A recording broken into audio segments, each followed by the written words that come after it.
just mic'd up with Mikie Mahtook. Got the boys in. I got Lloyd. We got J. Mitch. We got Jackie Boyd. He tried to jump up and he might have knocked it in.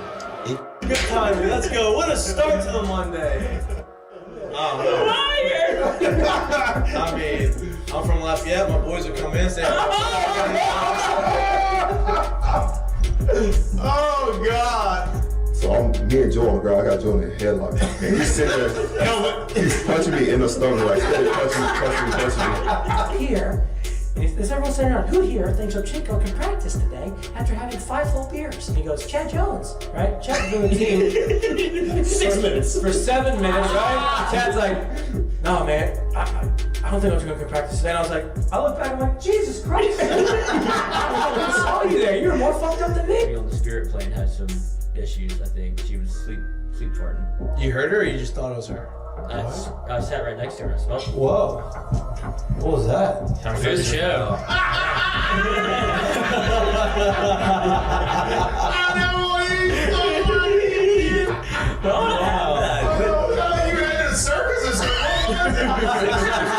late. Like, I don't even know what I'd be doing. Now, when you do go to spring training, are you going to bring your chinchilla and your turtle? My dad tell you about it? The SEC is, God, they hate fat people. I mean, I get crushed for that. You know what I mean? It's like, come on, man. Hey, just the South, bro. You got a bunch of food down here. Like they should. Players, look at Lloyd. You know what, Lloyd? You're looking for a recruiting coordinator, coach. I'm here. He's like, I'll piss my pants right now. No way. We're wearing gray pants, long gray pants. He goes, I'll piss my pants right now.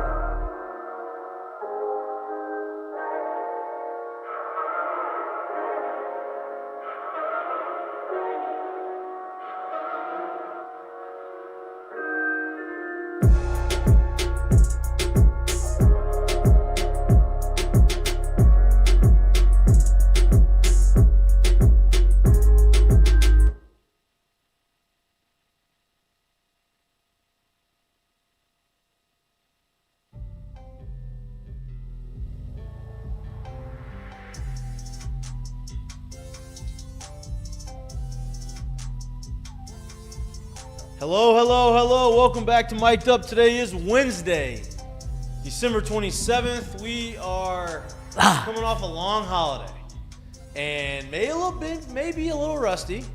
As you can see, I'm fumbling over words already. We have a little bit of a Christmas holiday hangover. I don't know how much I like the Christmas on Monday and Christmas Eve on Sunday thing.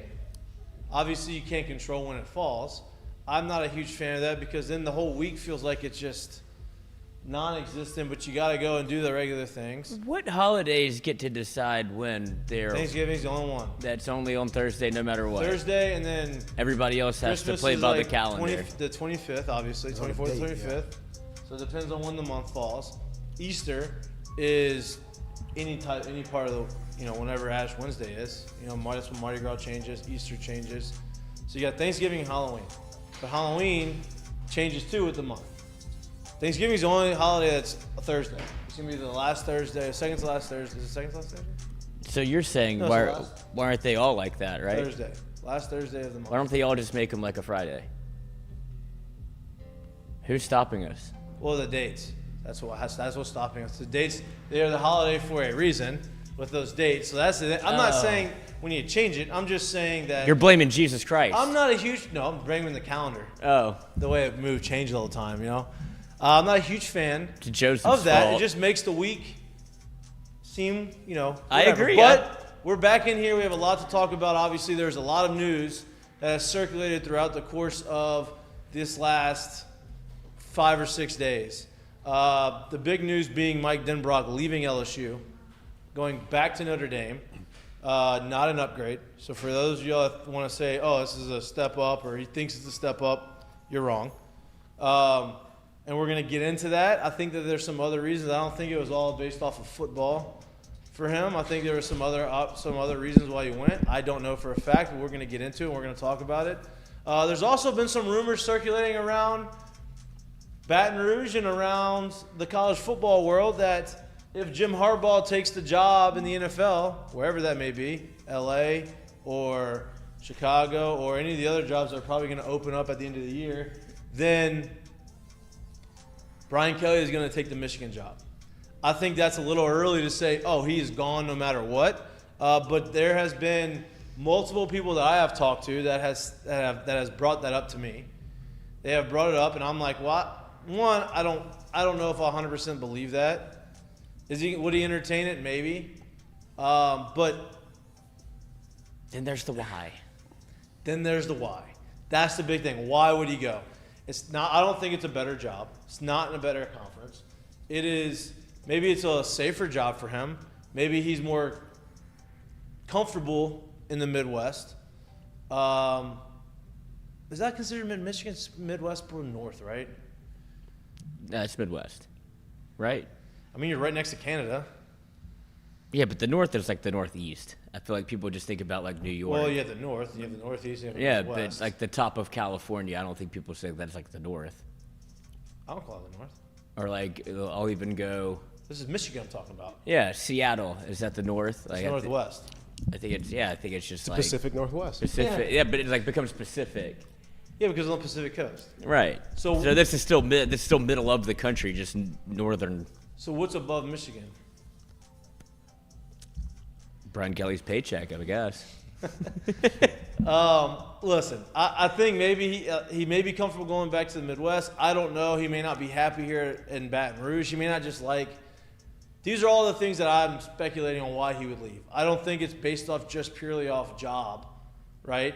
I don't think it's based purely off of money because he's got a really good job here and a really good situation as far as financially goes. He's building his culture here and he's doing the things that he wants to do. So I don't understand why he would want to do that, but those are all obviously conversations that people have heard or people close to him maybe have spilled some beans to some other people, and that's kind of where this rumor is going. Nothing has happened, so we don't know. This is all speculation. We will get into it as the show goes on. LSU plays on next Monday, on New Year's Day in the ReliaQuest Bowl in Tampa, Florida against Wisconsin. In the Midwest? The Midwest of Florida. The bowl games, man, is just tough to root for. I mean, you're looking at watching this one with West Virginia beating North Carolina right now, 17-10. It's going to be a good look for LSU, honestly. I'm looking forward to watching LSU. Everybody's playing in the bowl game except for Jaden Daniels. For how long, we don't know. You get to see Nuss. Lance Hurd. And Lance Hurd. Lance Hurd did not make the trip. He is not in the portal. He just has not made the trip. I don't know why. There's no reason. They have not come out with the reasons why. There's a lot of speculation. There's a lot of things that would lead me to believe why he didn't go. Maybe ineligibility. Maybe he did something off the field that you have not heard about. I have no idea. Just rest. Yeah, rest. TBD. Age. Yeah. There's some rumors that maybe he's upset because he wants to play left tackle, which to me that's a soft excuse. You have a top 5 left tackle, a top 5 guy in the draft probably next year playing left tackle. So, hey, let's just suck it up, and you play right tackle until he goes and goes to left tackle. Now, I don't know if that's the reason or not, but if that is the reason, that is a soft reason not to play. I don't know why he's not there, but he's not. But everyone else is, including Mikie Wingo. He's been practicing. He is going to play. Now, that brings up the other question. Is Mikie Wingo playing to show the scouts, hey, look, I'm back healthy. This is how good I am, because he was very good when he was playing. This is how good I am, to jumpstart him into the draft conversations? Or is his way of saying, hey, I want to be back next year. This is my way of kind of getting reacclimated with the team. There's a lot of storylines around this bowl game, which makes it a little bit more interesting for us to watch, as opposed to just being just a normal bowl game. You have Nussmeier getting his first start in the bowl game. This is going to be a look of what the offense is going to look like next year. You have 2 co-offensive coordinators with Joe Sloan and Cortez Hankton, right? I don't think that they're going to keep that co-OC title on both of them. I do believe that they are going to promote within the organization to promote one of them to offensive coordinator. And I think that promotion will go to Joe Sloan for a couple of reasons. One, he is the quarterback coach, right? That's not why. That is not why. That is not why. A couple reasons. He's a quarterback coach, and he has Done it before. and he has developed, obviously, Jaden Daniels. There's been a big reason why Jaden Daniels has developed. Better And pedigree. He has some experience calling plays, right, as an offensive coordinator at Louisiana Tech. Now, Cortez Hankton obviously is very good. It's from St. Aug, from Louisiana, great recruiter. I believe he's going to be the passing game coordinator, similar to what happened with Joe Brady. And, Wide receivers coach, passing game coordinator.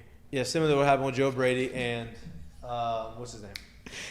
Cortez Hankton. Nope. What's his name? Joe Ensminger. Sloan. Thank you. That's who I think is going to do. Now, I don't know. They could go out and get somebody else, but I believe one of them is going to get promoted, and I think they're going to lean towards the experience, not what my co-hosts are laughing about because they It's unfounded. this alleged doesn't make any sense.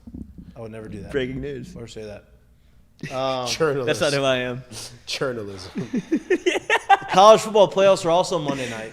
So you got LSU Monday morning, or 12, or whatever. Then you got the college football playoffs, which is, you obviously have –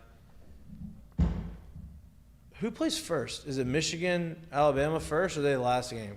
I guess number one will get the primetime game, right? No, they get the choice, though, They right? get the choice. Well, they get choice of location. Not time. Just location. I I don't know. I don't know. I mean, I know location. But you have Washington playing Texas in the Sugar Bowl, which actually would be very fun to go to New Orleans to see. It would be. That would be a fun time in New Orleans. Two teams that really haven't been there. Here's the college football, a little here bit of we the go. prime We're gonna get right on time the first time? schedules. Yes. January 1st, you get kicked off with the Fiesta Bowl between Liberty and Oregon, a hell of a matchup. And then you have the semifinal game at the Rose Bowl, 5 p.m. Eastern. Well, you missed LSU game. I said, what, 11? Well, it's not a CFP, not technically a part of this, like New Year's 6, like the cool schedule. New Year's 6. That's not the CFP, but go ahead. Right. And then your first game, January 1st, Monday, New Year, 2024, Rose Bowl, Alabama, Michigan, at 4 p.m. Central, 5 p.m. Eastern.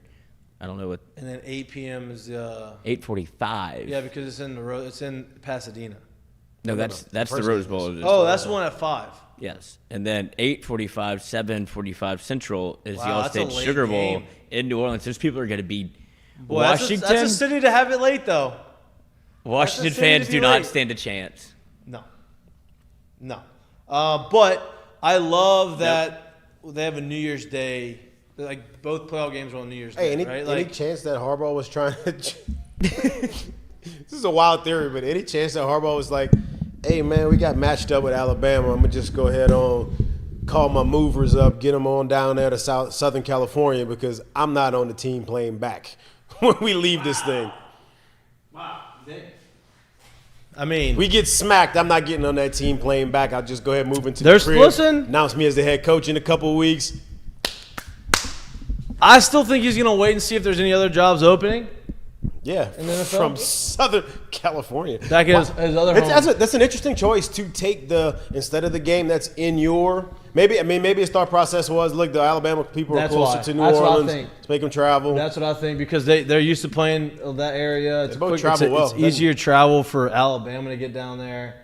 It's kind of in the South, a little bit more. There's way more Alabama fans down here. You go out to the Rose Bowl, it's kind of Even mixed playing bag. ground, if you will. You would think, right? I don't know, but I think both games are going to be great. Obviously, I think Alabama's going to handle Michigan. I really do. I could be wrong, but I think they're going to handle Michigan. I think the Washington-Texas game is going to be very entertaining. I think it's going to be pretty evenly matched. I think it's going to be really good. I think both teams feel like they match up pretty well with each other. I feel like I've only seen Texas play one time this year. I've seen them play a few times. The Oklahoma game, obviously they lost that one. I saw them play against Alabama. That was early in the season. And I've watched them play a few times throughout the course of the year, and like they're pretty good, dude. They play good defense. They have a really good quarterback. They have playmakers on the outside. So I mean, I think that they have a really good team. But then you watch Washington, And you have obviously Penix was runner-up. What? Alabama's catching points now. It was a pickup. Now Alabama's plus 1.5 against Michigan, which I thought it was going to go the other way. I like that. Teaser. I like a teaser, huh? Yeah, you can get it over the number. Get it at 6. Now you're at 7.5. Oh, that's how the teasers work? Yep. Speaking of, our guy hit the Saints game parlays, Caruso? but me, being me, I hadn't done it all year. I had not gone against them all year. I took every bet, except I was like, damn, he has Alvin under 12.5 carries. Like, the only way the Saints win is if they feed him the rock, I feel like. Saints don't want to win that. But the problem is the Saints got down so early that they couldn't. So I didn't take him. I took him over 12.5 instead of under 12.5. Went against him. He was the only one in the parlay I missed. I would have won $1,200. I mean, that's only your fault. That's 100% my fault, and that's 1,200% your that's fault. on me. I mean, there's no excuse on that. That was bad. That was me being stupid. I need to start. That was me being stupid. Speaking of. Speaking of Alvin Kamara, the Saints stink, dude. Like, we talk about it, get your hopes up, bring you back down. They're gonna, you know what they're gonna do? I tell you what they're gonna do. They're gonna beat the Bucs, and then they're gonna tie the Falcons. They're gonna go 8-1. That's what they're gonna do. And retain. Dennis Allen. Dennis Allen needs to get fired, but they're not gonna going retain him. to. They're going to retain him. They need to fire everybody else on the offensive staff. I mean, it's brutal. It is brutal how bad they are, but we're not going to get into that. God, it's so easy to talk about the Saints. Like, I fall into the trap every time. We're not going to get into that right now. Because LSU has so much news going on, Exactly. but every time people bring up the Saints, I just can't wait. It's like the old adage where it's like it's more fun to shit on people than it is to actually compliment people. Like, It's so easy to fall into the well of, like, I have a litany of things I want to say about the Saints. Another part of this conversation, are the Ravens the best team in the NFL? They look pretty good, even though I didn't see much of the game. But I did watch Tell you what, dude, Gamecast. Roquan Smith and Patrick Queen both playing that same position. It's a problem. I mean, that's a problem, dude. It's a problem. I mean, Patrick Queen had an They're not very interception. nice, and they can run. Oh, dude, and they can run. They can They run. can That's the run, big thing. bro. It's like, look, McCaffrey did his thing, had his yards. For a minute, you feel like, damn, they're going to kind of keep him in check, but that's just hard with that offense and him. Brock Purdy threw 4 interceptions, and then they took him. This is what the crazy part about that game is, and I'm going to say this before we get to LSU and college football talk. The crazy part, we were watching this game on Christmas, right, and it's the last game of the day, and we're like, damn, this is going to be really good. All of a sudden, the Ravens start running away with it, and it is 33-19 in the fourth quarter. And you're 33 In the third to quarter 12. with 8 minutes left. It was 33-12 in the fourth quarter, and then they take out Brock Purdy. Now I know he's having a bad game, but like they took him out because I guess they conceded. Hey, it's over. They put in Sam Darnold. Well, Sam Darnold drives them down the field, and they score a touchdown. So now it's 33-19 with like 9.5 minutes left in the game. Brock Purdy's not in the game. And I'm like, okay, well, I don't think the game's over. Then they get a 3-and-out from Baltimore. They get the ball back, and they're driving all the way down there. There's like maybe 2 minutes and 35 seconds left. They're on the 4-yard line with 3 timeouts. So they score a touchdown there before the 2-minute warning. They have the ability to kick the ball deep, call 3 timeouts, and have the ball with 1 possession game. Brock Purdy's still not in the game, which I thought was very weird that they didn't put him back in. Hot hand. Gotta go with the hot hand. It was 1 drive, but it ended up not mattering because they sacked Sam Darnold. He ended up fucking it up and not getting in the end zone, the second time. And so they ended up not mattering, but I thought that was a pretty interesting Imagine being the guy. This was in the running for mistake of the day, did not make the final ballot, but the guy that bought the Brock Purdy MVP ticket the day before, and then he gets yanked in the game right after. Here's another question I have about the MVP. Right now, Lamar is. Why does it have to go to a quarterback?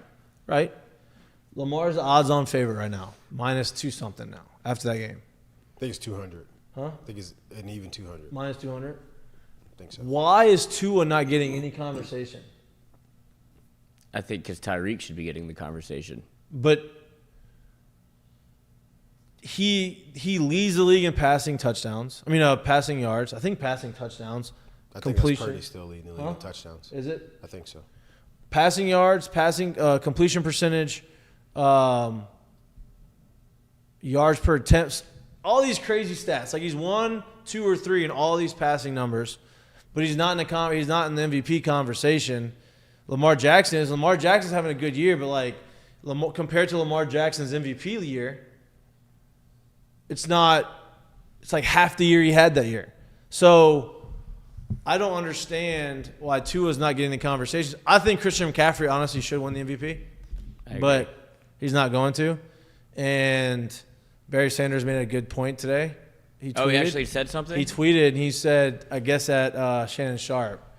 And he said, Shannon, we both know the MVP, the MVP is a quarterback award. I rushed for 2,000 yards and I think it was 96, and I had to share the award with Brett Favre. I rushed for 2,000 yards. It was co-MVPs. He said, I believe Christian McCaffrey is going to be co-MVP with insert quarterback name, is what he said. I don't disagree with him. We're going to get into that and continue to get into that, but let's talk football. Let's talk LSU football. Let's talk bowl game. Let's talk all these rumors. Lloyd, your tinfoil hat, what you got, man?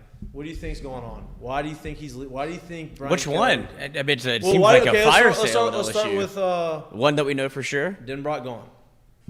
Jared and I talked about this a little bit whenever the news was announced, and I feel like we both kind of landed on the same lily pad where I feel like the convenient excuse, and I don't even say excuse, it does have a part to play in why he left. It's easy to say, I'm going home, right? Like he has a house, but they're like, oh, it's 45 minutes. No, it's 2 hours and 45 minutes away. Right. Regardless, it's closer to South Bend.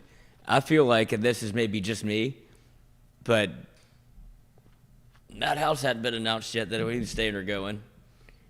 I feel like it was the perfect opportunity for Mike Denbrock to look around the room and go, I've never put up an offense like this. I never will again. Why would I not strike while the iron's hot? And my rebuttal to you, because we did talk about this too, which I don't disagree with you, but my rebuttal is, what are you striking? You're striking a little bit of a pay bump, right? Like pay bump and to go No, back I think, home. I think what you're striking is that you're back home. There is job security. There's a little. That's the 100% thing I think he's striking. I think he sees it, and it's just me. I think he sees it as, okay, we got as close to what no one ever thought you'd ever see out of a quarterback again. And quite frankly, if there was 2 more games, they might surpass what Joe Burrow and the 2019 team did. I think he thinks we got as close as you'll ever see anyone get to those numbers in his mind. And let's just say, like, year 1 was how many wins? 10. Year 2 with a win will be 10. So you would imagine they're expected to do what next year? More than that. Okay, so 11 or better, right? Yeah, so you can only go down. So the amount of pressure you that don't do you're it. asked to deliver next year with the first-year starter, and then if it doesn't work after that, let's say he comes back and or doesn't come back, like, are you sure it's going to go to 11 or 12 the next year? I think he sees it as, look, there's a golden opportunity back home. I can go back home, and nowadays, over the next 10 years, if Notre Dame was a top 8 team every single year, like finish top 8, not even saying like they could get into the playoffs at 12 and finish top 8. If Notre Dame finished as a top 8 team for the next 10 years, who's mad at that? Yeah, right. No, I'm with you. If LSU finishes as only a top 8 team for the next 10 years, are you sure you still have a job here? Right, I'm with you. And get I that. really do think that that's where it's at for him. Like he said, yeah, you're closer back home. There is all of that, but the guy's been a coach his lifetime. He's not at the last contract of his career unless he decides to retire early. You've been away How old forever. is Denbrock? He's turning 60. Turning 60. Turning 59. 60. No, I mean, I'm with you. Like, I think there's a couple reasons why he went. I don't. For those of you that says, oh, he took an offensive coordinator job. He left an offensive coordinator job at LSU and took another offensive coordinator job at Notre Dame. And for those of you that say, oh, he thinks that's an upgrade. I don't think that's the case. Not at all. Right? Because that's not the case. I think for me, and this is allegedly, right? I haven't talked to Mike Denbrock about why he did it. I don't know why he did it. I don't know why he decided to go there. This is all speculation on what we're thinking and what we're looking at. And as if what you said and we've talked about is the case, less pressure. He had the best offense he's ever coached in his lifetime. He had a Heisman Trophy winning quarterback, and he doesn't know if he can reach those expectations. Now, bear with me here because I'm about to get pissed off. That's soft. And I think that's a microcosm of what you're seeing around, like in the generation that we're seeing, is like, hey, just when things start to get hard or expectations start to go up and you raise the expectation and you raise the bar of what you're supposed to be or what's expected of you, now all of a sudden, oh, no, I'm going to go somewhere where it's a little bit easier and I don't have as much pressure on me to perform and to make those, to exceed or meet those expectations that are put on me. And I think that's a soft way out in my mind. So, and I'm not saying he's doing that. I'm not saying that's why he's going, but I'm saying if that's the case, it's like, hey, listen, if you're going to continue to coach well and develop these guys and win games and the expectations keep continuing to go higher and higher and higher, like you should welcome that and you should use that as a challenge and say, I'm going to be better and I have a confidence in myself to be able to go and develop these guys. And if you don't believe in to be able to do that, then go. I'm not on that. So I don't disagree with you, but I can also say I don't think everyone's cut out of the same mold as a Nick Saban. And I agree. And so what I'm saying by that is I think, and it's just my mind, like I don't know this for sure, I haven't talked to anyone about this, but I think the creation of hey, you got to play a significant competition outside of your conference, preferably in the SEC early in the year, came when it was literally damn near 2 teams every year in either the BCS championship game and or when the playoffs started, and that's how it was going. And I think that kind of whole thing where you're playing a team like that to start kind of got that. Well, now that we got 12 teams in and 5 conference winners, right, you don't need any of that. And so to get into the playoffs, if you're looking at job security, if that's your biggest thing, that's the route, not here. And look, if it's job security, right, I'm okay with that. Like I can accept, oh, you're leaving because, listen, regardless of expectations, I'm not going to, like, I trust that I'm going to be able to meet those expectations. But if something were to happen and my quarterback gets hurt or we miss on a couple quarterbacks or whatever and our offense doesn't perform and I get fired after 2 years and I know that if I'm at Notre Dame, I'm not going to get fired, okay, right? Job security, whatever. But as far as him leaving because he feels the pressure and him not being able to match the expectations that are put on him for doing what he did this year, to me, I just think that's, I don't know, and I could be off base in the way I'm thinking about this, but as a competitor and as an athlete and as somebody who wants to be the best that they can possibly be and is trying to be better and better and better and better, I would welcome that challenge. Same with Brian Kelly trying to go to Michigan, right? Like and I think for Denbrock, I think he's battling the idea of unfair expectations. Like what you have in Louisiana is talent that's different than you have at Notre Dame, and that's why you saw whether it be Jade Daniels, Malik Neighbors, Brian Thomas Jr., John Emery, like you can insert any name. You don't have any of those guys at Notre Dame. Look what he did with Logan Diggs at LSU. Like the talent that you can get in Louisiana makes a difference. That goes to my point. Right, but then it's, okay, so if I can capitalize on that talent, that's what I'm more talking about, what Notre Dame thinks they're getting versus what they actually are getting. You've already fired him. You've already fired the man. Well, Brian Kelly did. Yeah, but I'm saying, he was still a coach at Notre Dame, and he was not somebody that was on their list of people that they wanted. Who was the OC this year at Notre Dame? He's the head coach at Troy now. I don't know who he is, but that's what I'm saying. Like, this guy took another job, but Notre Dame did the thing that it feels like LSU used to do. Like, it feels a little bit Matt Canada, where Broyles Award finalist, Canada won the Broyles Award. Let's go get the biggest name we think we can get. But Cameron. Right. Please no. But that's kind of what it is for Denbrock, though. Like a guy that's been around the program, that feels familiar to somebody. Yep. With Freeman. Like, that's kind of what you're getting, because this isn't some revolutionary offense he's bringing to He had a revolutionary quarterback. Right. That's my point. So I think Notre Dame feels like they may have won the presser. And maybe LSU's dodging a bullet. And maybe we're wrong. Hey, and maybe LSU's dodging a bullet. Maybe this is a good thing. And I think there's also a part of Denbrock that goes, all right, this makes me feel even more inclined to think that they're bringing Matt House back. And he goes, okay, if that defense is the same thing, I can't do that again. That's fine. Because I don't have Jaden Daniels, so I don't want to catch the scrutiny either. Yeah, but here's the deal. Denbrock. You were getting a lot of scrutiny last year. Not this past year, the year before, your first year here. 86 passing yards. And the other side of the football carried you in some games, bailed you out, and the other coach on the other side of the football was up for the same award that you were up for this year. So if you're trying to leave and bounce because you don't think the defense is going to be capable of doing that, or Matt House is not capable of doing that, then that's bad on you. Because just because he had a bad year, because you had 17 cornerbacks out for the year, you didn't have any guys in the defensive backfield, you had no defensive line coach, you had your best defensive tackle out, and your other best defensive tackle just was non-existent this year. You had a lot of different, couple of health scares. Hey, so yeah. Let me. Your leader of the defense has a brain tumor. Your coach has health issues on the There's defensive a lot of line. things happening. So my whole thing is if that's the reason why you're leaving, because you think that, I don't think that's the case, by the way. No, I think he's looking at what happened to Matt House, how he went from, he probably could have taken a job and gotten paid last year. Now it looks like, oh shit, they want to fire me after 1 year? I'm going to go take the best paycheck I can get and get out of Baton Rouge, the pressure cooker. I don't think it's him running away from this.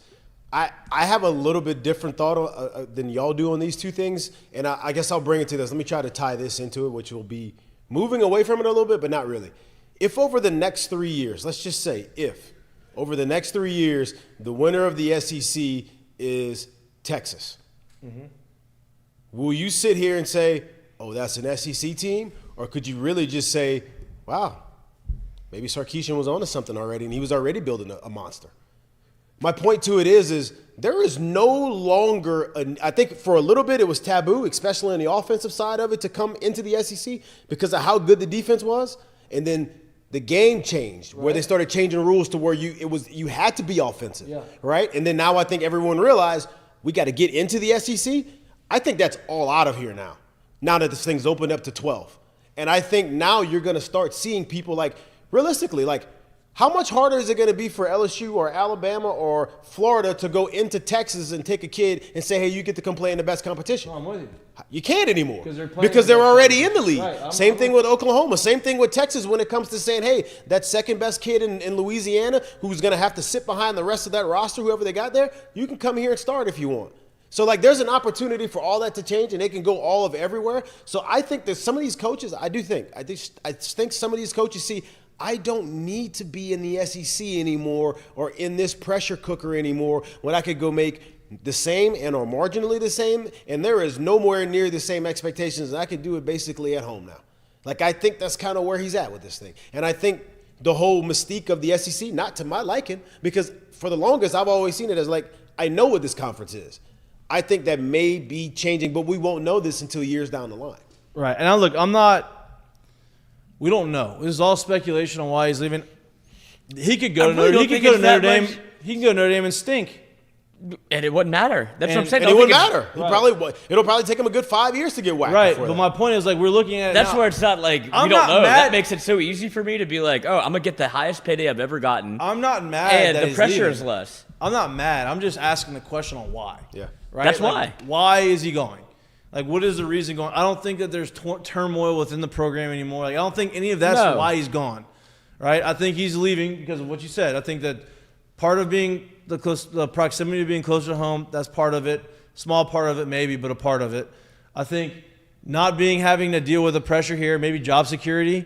I think all of those things tie in. All of these small parts make it to a big deal. And then, hey, I agreed to a 3-year deal that was going to pay him $1.5 million a year plus incentives here, which you said he signed a 3-year, $9 million deal at Notre Dame? $9 million reported about Football Scoop for Notre Dame. So reported. It hasn't been officially. Well, they're usually pretty ironclad on what they put out. So I'm going to go there, get $3 million to go coach at Notre Dame with less expectations, or not necessarily less expectations, but it's less. Less expectations. Just less. It's the classic case of I just had if you were in sales or if you were in anything, I just had the best year of my career. And I don't think that's a stretch to say for Denbrock. He did good things with Desmond Ridder. That Cincinnati team wasn't he may obviously if you see what Desmond Ridder looks like now and what he looked like, but that Cincinnati in the AAC. That's a good call. He knows. No, he knows football. I'm glad you're bringing that up because I do think that's the one black sheep or elephant in the corner that we're not mentioning in the sense of it's not about if he really believes in Nussmeier or not. But like we said, like, did you expect Joe Burrow to win 10 games in year one, 10 or more? No. Did you expect Jaden Daniels to come and win 10 or more in year one? No. Let's be honest. That's what's expected here next year, or better, or it's going to be an absolute madhouse. Honestly, and maybe he is an offensive coordinator that wants a guy that can run the football and throw the football, right? A dual threat guy. Riley Leonard. You have Riley Leonard that transferred to Notre Dame. He's going to go over there. You have probably the best dual threat guy in the country, at least starting the season next year, right, with the most experience. What? You have someone else in mind? What? I just don't know if it's Riley Leonard coming off injury. I mean, obviously. Yeah, but I'm just talking about based off of what he's done in the past. Yeah. Say best. Like, you have a guy who's got experience who can run and throw, and you're going to be able to go and do that. And maybe he just felt like that's the type of quarterback he'd rather could not have. Yeah, but you're only going to get him for if he goes and does that, you're only going to get him for one. I'm with you. So I just think that I really do think it's got a lot to do with leaving the pressure cooker, going into a spot that's expected less, where he can go and probably do if he went and did what he did this year at Notre Dame next year, and they get to 10 wins, they're going to be in the playoffs. I'm with you. They're going to be there. And you get to line up with, like, that's where the defensive part of it, you get to line up with the mind that you trust defensively, that know is, and Marcus Freeman, that feels like you'll put a better defensive product out on the field. If that was just one reservation, I'm going to be interested to see how he does over there for a couple reasons. One, or not a couple reasons, but I look at Brian Kelly trying to hire Tommy Rees here. And Tommy Rees says no, goes there, stinks. Right? Then leaves, ends up getting the job at Alabama. Stinks. Wasn't great, right? They were better towards the end of the year, but wasn't great. So I now mean, everybody saw the picture of him weeping on the phone Yeah. when he's trying to figure out what we're going to do on offense. Right. And so now Denbrock goes over there, and it's like, I'm not saying he's going to stink over there. I'm just saying I'm interested to see how it plays out, because like you said, like this year played out. Like you said, you're going to get good athletes. Look, Kyle Hamilton went to Notre Dame. Like, safety for the Ravens. It's good athletes everywhere. Yeah, like, you're going to get good athletes. Now, It's defense. I know, but still an athlete, my point. Like, you're still going to be able, like, they have wide receivers that went to Notre Dame that are playing in the NFL, right, that have been good. But they're not, I don't think that they're equivalent to what we have down here. Chase Claypool?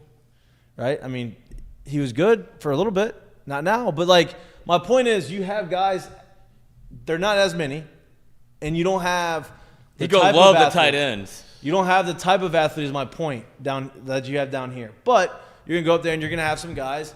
I think that they're limited and capped up there. I really do. They are, but you got to give them a little bit of credit in the sense of, because, and not this show, obviously, this show was on the complete opposite train. But for people out there who are maybe salty about him leaving and saying all of this or whatever, give him a little bit of love, because he did come in here and once again continue to upgrade the thought of what the quarterback is at LSU.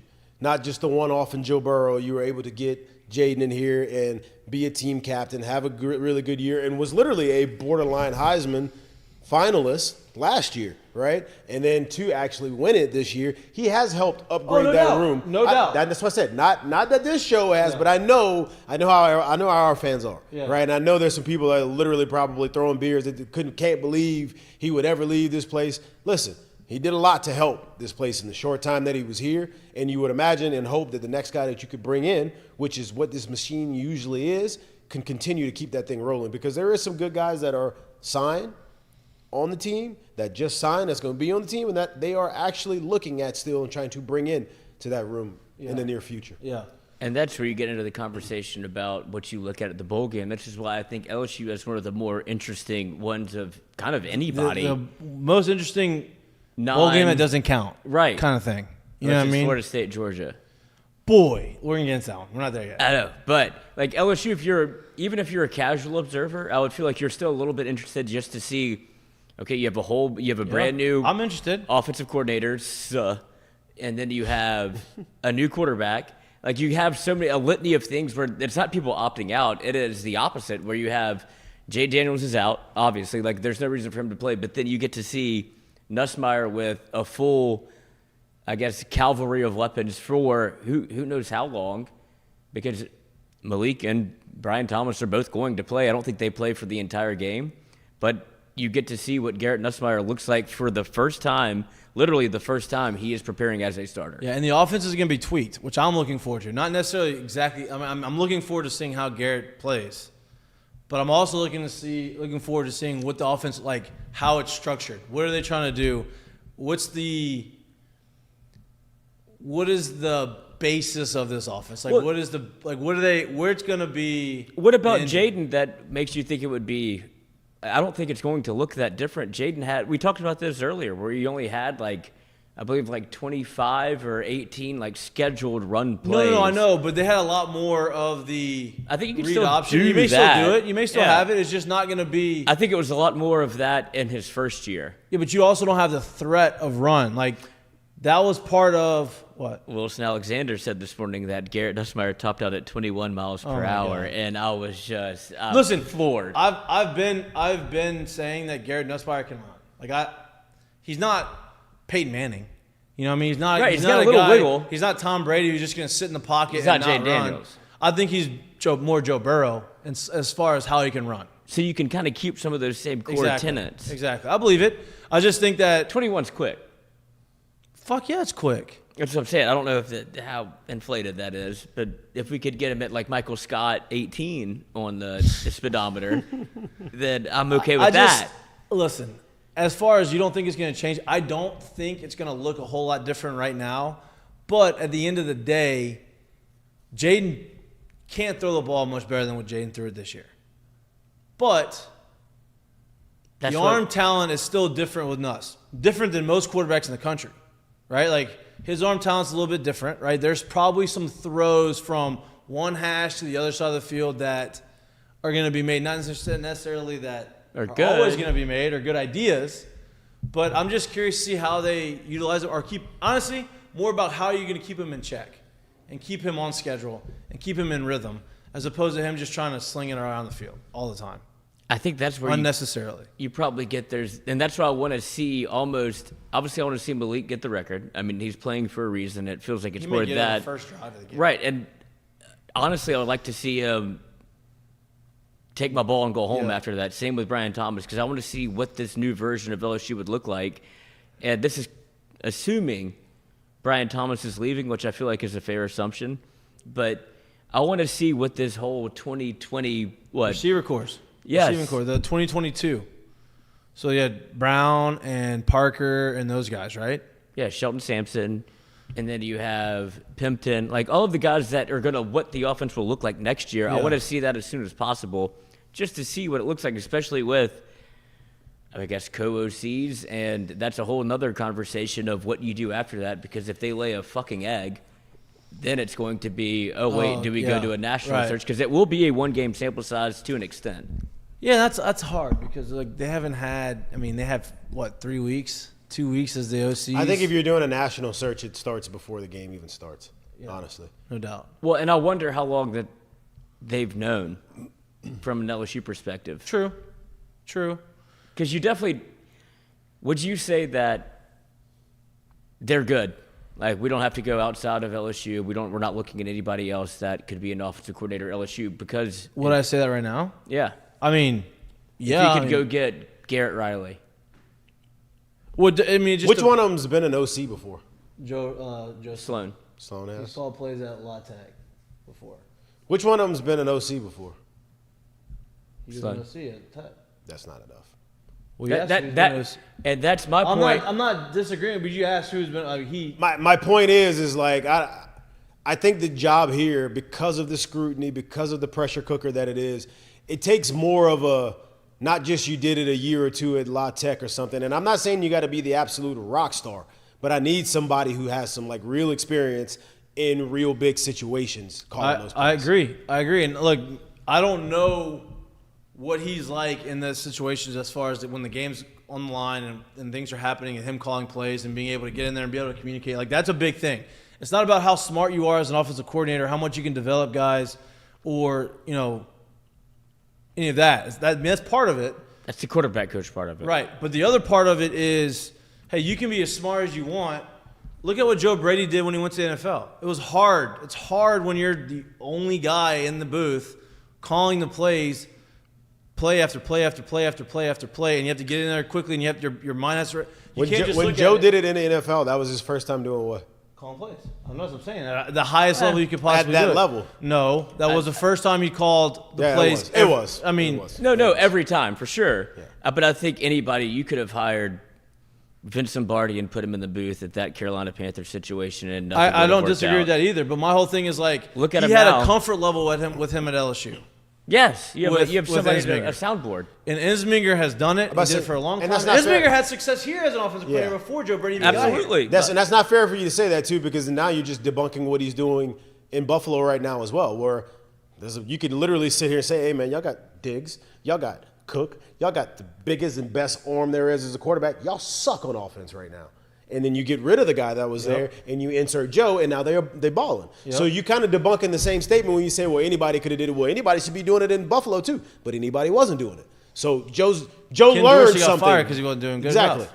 Joe learned from his mistakes and from his time and got better. What? Wait, what did I say? Anybody could do it? No, you said that Anybody could have done it here in 19. No. with those guys. He said that you could have put anybody in the booth in Carolina and they would have struggled. Is what he said. I thought you also parlayed that to what was done. No. I was saying that it was fucked from jump because Matt Rule was hired by Tepper, and the whole thing was just like they did hire I guess you could say somewhat of an offensive coordinator from LSU and got him and put him in the booth. They put him in a no-win situation. Is what I was saying about Joe Brady. Now you put him in a situation where it's actually an established NFL franchise with players that are around. And look at what you're getting from him. He's winning them football games better than a la Ken Dorsey. Right. No, I'm with you. Yeah. I'm with you. It's going to be – we're going to see what happens in the bowl game and see how – God, it's going to be so highly – like it's see how the flow of the offense it's gonna be moves. LSU fans are going to be so locked into this game. They will be. And like I said, I'm not saying Joe Sloan is the guy. I'm not saying he's not the guy. I'm just saying that they are definitely going to search nationally for you think so? An offensive coordinator just to see. And not saying they're going to hire a guy, but they're going to interview other guys. They're going to have a national search to interview other people to make sure. Listen, Brian Kelly, for what people, you may not like him or you may like him, but for one thing Brian Kelly has shown you is he's going to be very meticulous in some of the things that he does. Like Look what he's doing with the defensive coordinator position right now, or the coaching hires on that end of the football. Like he doesn't make decisions on a whim, and he doesn't make rash, emotional decisions. He's going to look at everything, and he's going to make the best decision that he thinks. He's going to make the decision that he thinks is best for the team, and whether that's Joe Sloan or not. And I'm not like Joe Sloan may be awesome. Yeah, to my point, this has nothing to do with the actual man himself, Joe Sloan, but I do think 2023 taught Brian Kelly a lot in the sense of, hey, I'm going into a year next year where it's pretty known that we need to win. We need to win a lot, right? I was kind of in that situation this year, starting at number 5, even though I thought for sure maybe we weren't that team yet, and it showed to be we weren't that team yet. But, like, I saw last year, and it's a little bit different, but I saw last year what happened to our D-line when we didn't have a D-line coach, right? I'm not going to go into a year where we got to win and we don't have an actual coordinator. Like, I think if they start the search, it starts before whatever happens in this game. But that's my point. Like, I think as much as you may love Joe Sloan, it'd be really hard for me to believe here's the keys to the Maserati. Well, and this is the other side of the coin for that conversation is it, do you risk losing Joe Sloan, the quarterback coach, the recruiter? Same thing with Cortez Hankton, the passing game coordinator, the receivers coach, the recruiter. Are you doing this just to give them the opportunity to stay at LSU? Because if you don't give them the offensive coordinator, no, not yet. No, I don't even know. But I do think now they're a hot. They are. Then they should be. But that's once again right now. And once again why I keep going back to this. That's why I am not in so much a belief as you'll see so much SEC dominance as you did before. Now look, bringing in those other teams helps, right? Because it keeps some big names, some big schools into the conference, but. This conference is what it is, man. And when you start playing like that, as it should be, those guys get opportunities. Mm-hmm. They're going to get opportunities. Go look at Alabama. It's literally the hotbed for come in and get yourself somewhere else as either an elevated position or somewhere else at a different level at the same position, right? Like it's literally that spot. I also think that people are going to be a little bit more I don't want to say skeptical, but careful in trying to take somebody because they haven't called, like I said, they haven't called plays yet. So, yeah, you developed good quarterback play. You did it for 2 years. Now he's gone. Show me that you can develop somebody else. I'm not just because they don't get the OC job. I don't think that means that they're going to leave. Yeah, you know what I mean. Well, no, but it feels like the next opportunity would be an offensive coordinator position. For sure, but I just don't think my point is I don't think someone's going to hire him this year as an OC. Oh, no, not both of them. I think the conversation comes with that too. Like that's part of once again that's part of being here. I think there's a conversation where Brian says, "Hey, sit in my office, let's talk. Hey, you can go be the coach at Iowa State right now, but if you wait another year or 2 years and you take the OC job and you do well there, your first head coaching gig may be at a huge school, a huge school, not at one where you're like, oh, this is a good program." Not expected to do anything, you could take the job at a huge school. And which one do you want? And here's the other side of it, and I don't know if this is going to be the case at all, but Brian Kelly has seen them coach. Behind the scenes. He's in the offensive room. He's in the offensive room. He understands their level of preparation. He understands their knowledge of what's supposed to happen and what does happen and on-field stuff, right? So maybe when Brian Kelly sits down and he makes a decision, if he does pick one of them, he decides it's going to be because he trusts that these guys are the best out there. And he's not just going to give them the job just to keep them. You see what I'm saying? Like, he's going to go through the whole process, and if he believes they are the best candidate, he's going to hire him as the best candidate. He's not just going to do it to keep them just here at LSU. I think he's proven that. That's what I think is interesting about the co-OC. That obviously has something to do with it. He didn't want to spurn or hurt anybody's feelings about which one he was going to name as offensive coordinator. You could look into, well, he's the passing game coordinator, well, he's the quarterback coach. Well, here's the deal. Let's Who's make in the both booth? of them. Who's in the booth? Joe Sloan. He'll be calling the plays. Now, do you move Hankton to the? No, Hankton's on the sidelines. They already announced it. Okay, they did. Joe Sloan was in the booth. Hankton will be on the sidelines. Yeah, because Hankton's been on the sidelines all year. Right. And so they're gonna have these conversations. I would imagine that the game plan is both of them are going to go through the game plan, right? They're gonna have a plan in place, and there's gonna be some sort of conversation within the game. But I mean, you know it. The game's too quick for you to have dialogue back and forth for that long and say, hey, what play do we want? This, blah, blah, blah. No. Like, you have sound responsibilities. Unless the guy's sitting next to you and you can talk ahead of time. I agree. I think they're going to have some sort of collaborative idea of how they're going to go about this. But one of them's calling the plays. Possibly. I don't know. And the only reason why I'm saying possibly is because of this. You're saying, like, one of them's going to be in the booth, and that basically dictates who calls it and who doesn't, which is kind of true. But when you lose a coach, and then now we take two off the sideline and put them in the booth, that also changes how things run as well. Was Joe Sloan in the booth during a year, do you know? Or was he down on the sidelines the whole time? I think he's been in the booth. Joe Sloan's been in the booth? Okay, Yeah. I know even if he has, if we take another one off the field, Right. it kind of changes things down there. So I think there's a little bit of that as well, in the sense of, well, one of y'all's got to stay on the sideline. And if Joe's been in the booth the whole year, you're already comfortable being up there. Here you are down here. So I'm not exactly sure how much of it there's a back and forth, or we're deciding these plays together. I probably would lean towards, I think it's going to be the guy in the booth making more of the call, or making the last call, if you will. But yeah, I mean, it'll be interesting to see what they do, like I said, and how they do it. Brian Kelly's not giving him the job just to keep him. That's kind of what I want to make. I want to make that point very clear. Like, Joe Sloan is very good at his job, and Cortez Hankton is very good at his job. They're very good recruiters. They develop really well. Like, you want to have them on your team. There's a sense in just to keep them, but I think he realizes if they're as good as he thinks they are, at some point they're going anyway. Right. But it would be nice to not have to go into next year and have that much turnover. I think sure. so. I think there's a little bit, but it's not the ultimate goal of doing it. Right. But also, if they are as good as he thinks they are, then one of them's going to get the job, I believe. Right? If he thinks that they are that good and they're going to be going anyway, and they have all these other interviews, he's not going to keep them just to keep them. He's going to keep them because he feels like that's the best candidate for the job. I don't know if they are or not. I don't know who else they're interviewing.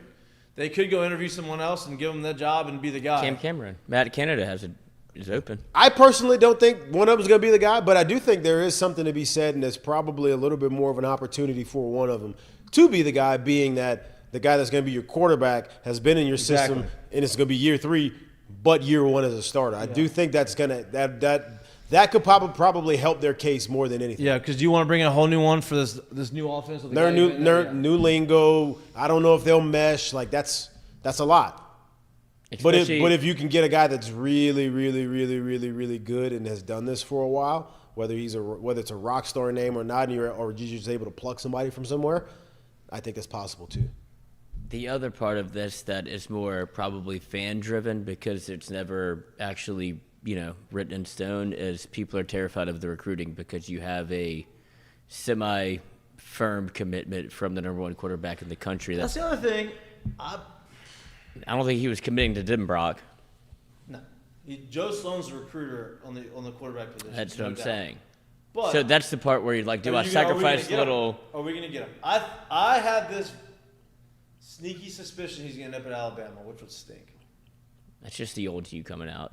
No, you. That's think the it too. boogeyman. You feel it too. No, you put LOL on the caption. What does that mean? I'm laughing out loud at the even. Thanks for the trip. Nope, that's not. You changed your tune. That's what he really meant. You said LOL. You said I don't know if that means good or bad. That's what you said to me. I know, but I just had to make a decision. I made mine. No, I mean, he's been a hard lean towards LSU the whole year. This comes up. It is December 27th. His commitment 6th, date right? is January 6th. So that's why I'm wondering if you hold firm, especially with the bowl game that comes up on January 1st. I don't know.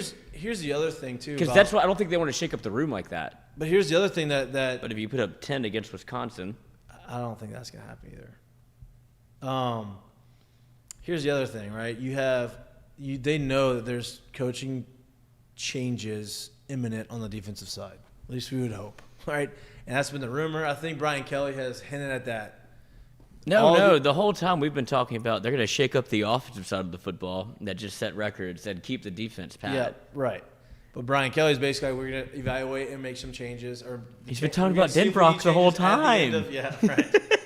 At the end of the season. So the minute the bowl game is over, I feel like they're going to announce the coaching hires and firings on the defensive side of the football. And my point in saying all this is even with all of those rumblings happening, they kept the entire recruiting class intact without them moving around, transferring out, doing whatever they needed to do. I would imagine they probably knew Denbrock was going to be leaving anyway, right? Like they kept him intact, even like knowing that there's going to be some shuffling on their coaching staff. So I don't know. I think Underwood, that's a big one. That's the number one recruit in the country. Number one quarterback. Yeah, number one quarterback in the country. Number one overall recruit in the country. That is, and it's not like a Paraloo situation or a Jamarcus Russell situation. I know Jamarcus was in Alabama and Paraloo was in Louisiana, but it's one of those guys that's not in Michigan in the Midwest. You don't get those guys here. It never happens. It's like going to pull somebody from California, where like. Well, that's more realistic than getting the guy from Michigan. To be honest with you. Well, yeah, there's so many. But this is, Ed, that's where you get back into this Brian Kelly to Michigan type deal where, okay, if Harbaugh goes and then they insert Brian Kelly, is that a coup for Underwood to stay in Michigan now? Or was it a Sloan effect and that's why he wanted to come to LSU? I don't know. I don't know either. We'll find out. But if Brian Kelly does. Here's the deal. He's going to commit January 6th. Yeah, but it's a commitment. Yeah, he's still got a whole year. Exactly. But that's what I'm saying. So Brian Kelly, if this, like, just follow this rabbit hole down. If Brian Kelly does end up doing this bizarre scenario in which he ends up at Michigan, Harbaugh goes to the Chargers, and then he takes Underwood and keeps him in Michigan, he would be more or less hated than Nick Saban in the long term or short term. I don't know. It depends on what kind of quarterback play you get until that day. Yeah, you talking about Brian Kelly being more or less hated? Yes. I think Brian Kelly will be hated more because of like actual pure hate. What'd you even do I think here? everybody hated Nick Saban because they knew how good Nick Saban was and what he did already here, and he left. And he went to the biggest rival you could go to. Right. I think that's that wasn't even a rival then. He just came in. LSU Alabama's always had some sort of rivalry. It was a rival. It had been down because they hadn't been as good lately. Right. It was still a big rival. If he had gone to Florida at that time, it would have been insane. But like I know what you're saying. But it was like, oh, Alabama. It's like, oh. But here's the other shit, question. they Here's went the to other thing. West. Here's the other thing about Jim Harbaugh, right? So Michigan offered Jim Harbaugh a contract extension, Still on the desk. right? $125 million, $12.5 million a year for 10 years, I believe. How much do they get paid in the NFL? Not that much. I don't believe, but the stipulation in that contract was he cannot entertain an NFL job for 2024. That was it. So basically, they give him this whole deal, this whole contract, That he doesn't and the sign. only stipulation is he can't entertain NFL for the 2024 season. And he didn't sign. I guess in their mind, there's going to be a lot of turnover this year in the NFL. They hire him. There may not be as much turnover going into 2025. I don't know, but that was a stipulation. So my whole thing is like maybe he signs on. We keep Brian Kelly for 1 year and see what happens. For one more year, see what happens, and we revisit this whole conversation and go into 2025. Wait, so the Harbaugh contract that he's currently under says he can't have an NFL No, job? the one that Yeah, they offered The him one a that he new has one. not signed yet. The one Right, he's the not one that signed that was my point. The one that still don't have ink on the paper. yet. Yeah, the one that he has. What would be the big hang? What would be the big hang up there? Which we don't know if he has or has not. They say he hasn't. Allegedly has not signed it. I believe that he hasn't. He has not. But I can tell you right now, they would have leaked that to get every team so they off offered of him a right contract now. earlier in the year, an extension. They upped it again. So this is a second one that they gave him. So they're doing everything they can to keep him there. And this is Michigan coming off, this is their third playoff appearance in a row? Desperate times call for desperate measures. That's why I believe that Brian Kelly would probably be in the running for this, because we're not going back to Lloyd Carr. We want to stay where we are right now, and Brian Kelly can do that at Michigan Agree? because of just the conference, which changes also, but not to the extent the SEC changed. Yeah. Agreed. It's a So crazy, I'm not surprised they're shopping in the big fish pond. It's a crazy situation. Well, I mean, they're having to throw a lot of promises and a lot of money to Jim right now. So if that's the case, everybody else is going to know, well, if you want me to come, I'm going to need something. I'm gonna do some digging on this. Well, I'm gonna start asking people about it, like really asking people. Because listen, Moscona came out and said he is going to take the job. wild. Yeah, I mean, I thought Santa was supposed to be the surprise. I'm confident in saying that. He said, "I'm confident in saying he will take the job if it's offered and open, he will take it." Which is a wild thing, right? Because he's here at LSU. You believe this is a just as good of a job, if not a better job. He's got a 10-year, $100 million deal here. Like, Leaving was not on the table. right. He said, this is my last stop. I'm not going anywhere. We've heard that a million times from other coaches. Nick Saban says on Christmas, I am not going anywhere. And he goes to the Dolphins, right? Like, which I heard some stuff about that actually behind the scenes recently that you could have kept him. Yeah, I'm not going to do that. I'm not, but I know that. I know the story. Yeah. A lot of pride. Pride's the devil. Ooh. J. Cole said it. Happens a lot.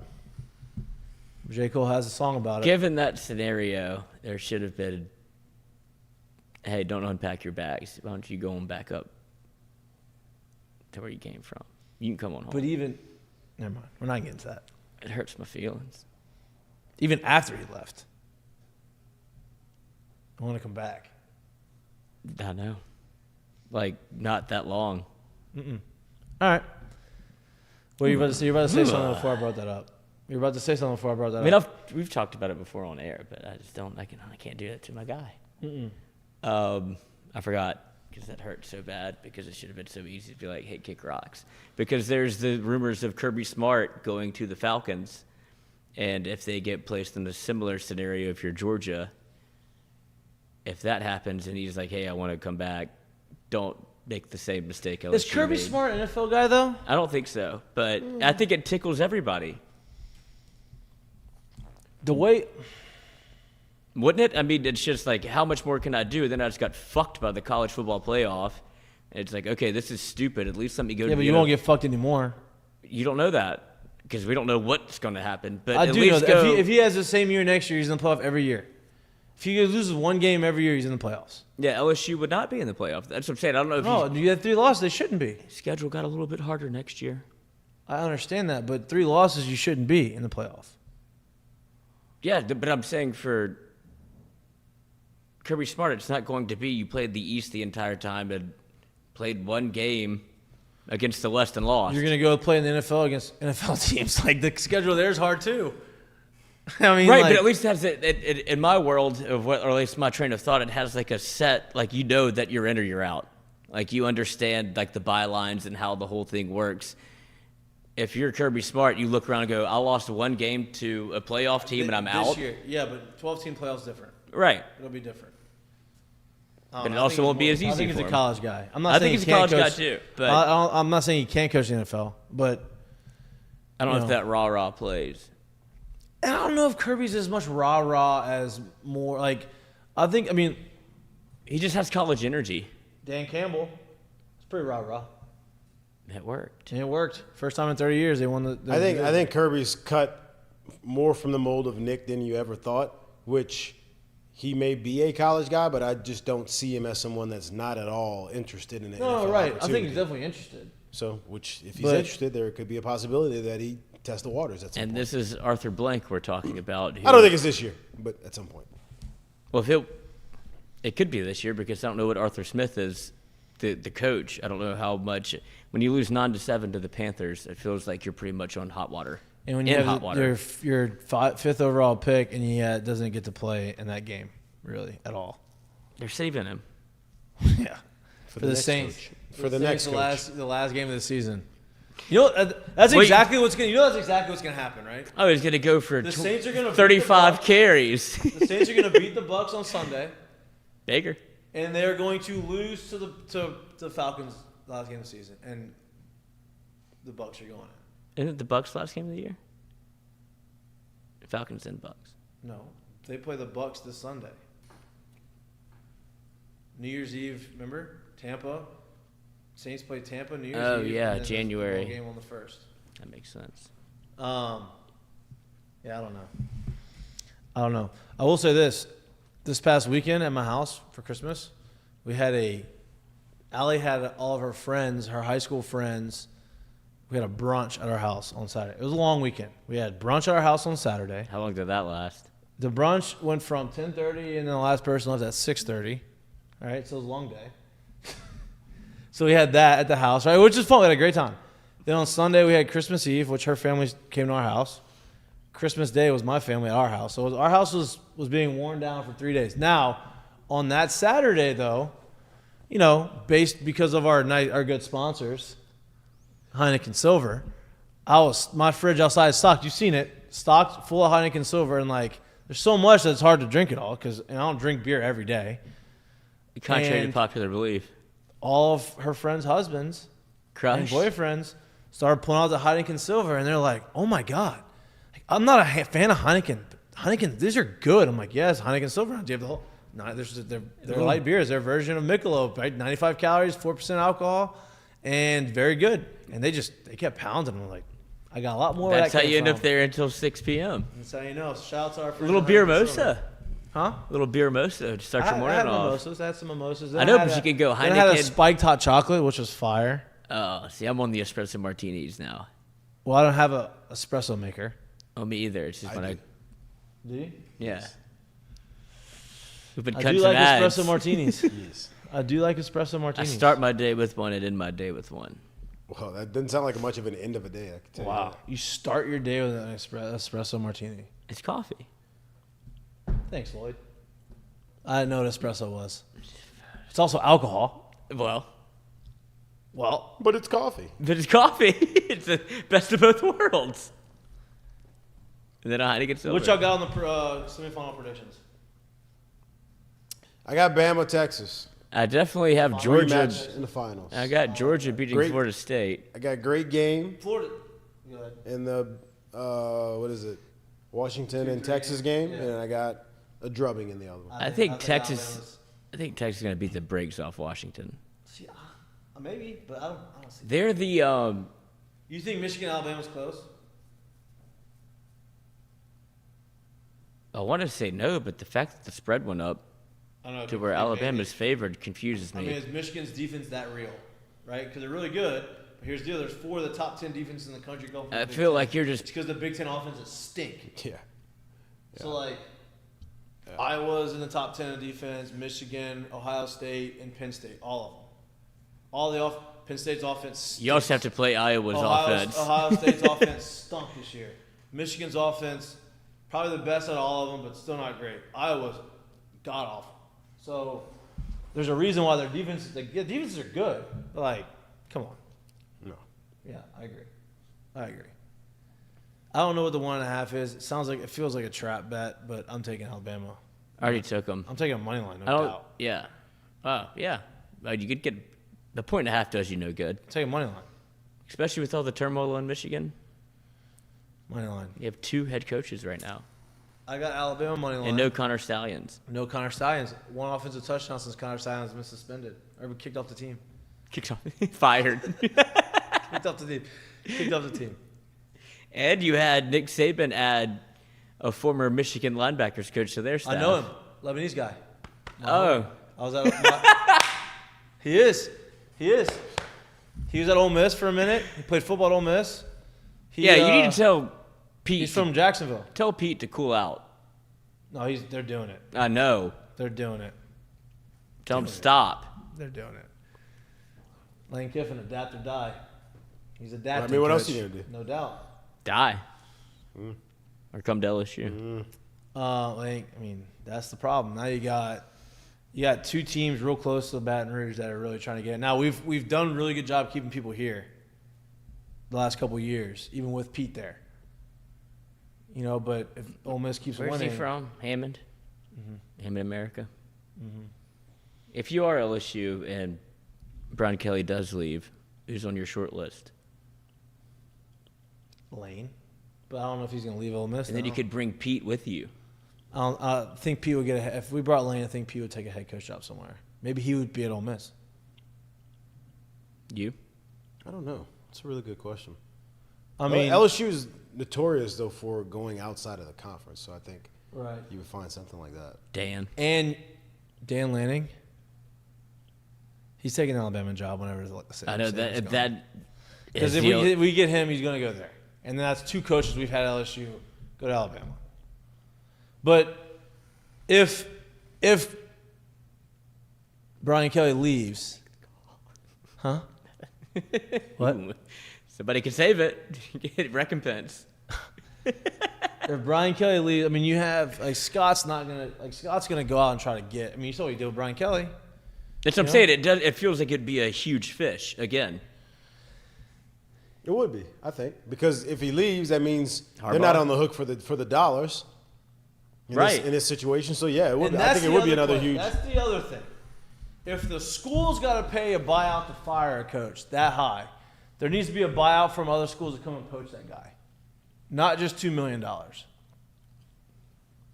Right? Oh, you think they should pay out the remainder of his contract to LSU? No, I don't think you have to pay the remainder, but based It shouldn't off be of that how easy. many years are left in your contract, if you want to leave and someone wants to come and get you, you have to pay $10 million or whatever it is. You know what I mean? They have to pay him $2 million. That's it. And if LSU wanted to fire him, they have to They pay have to him pay how him much? $90 million. Doesn't make sense. It's one-sided.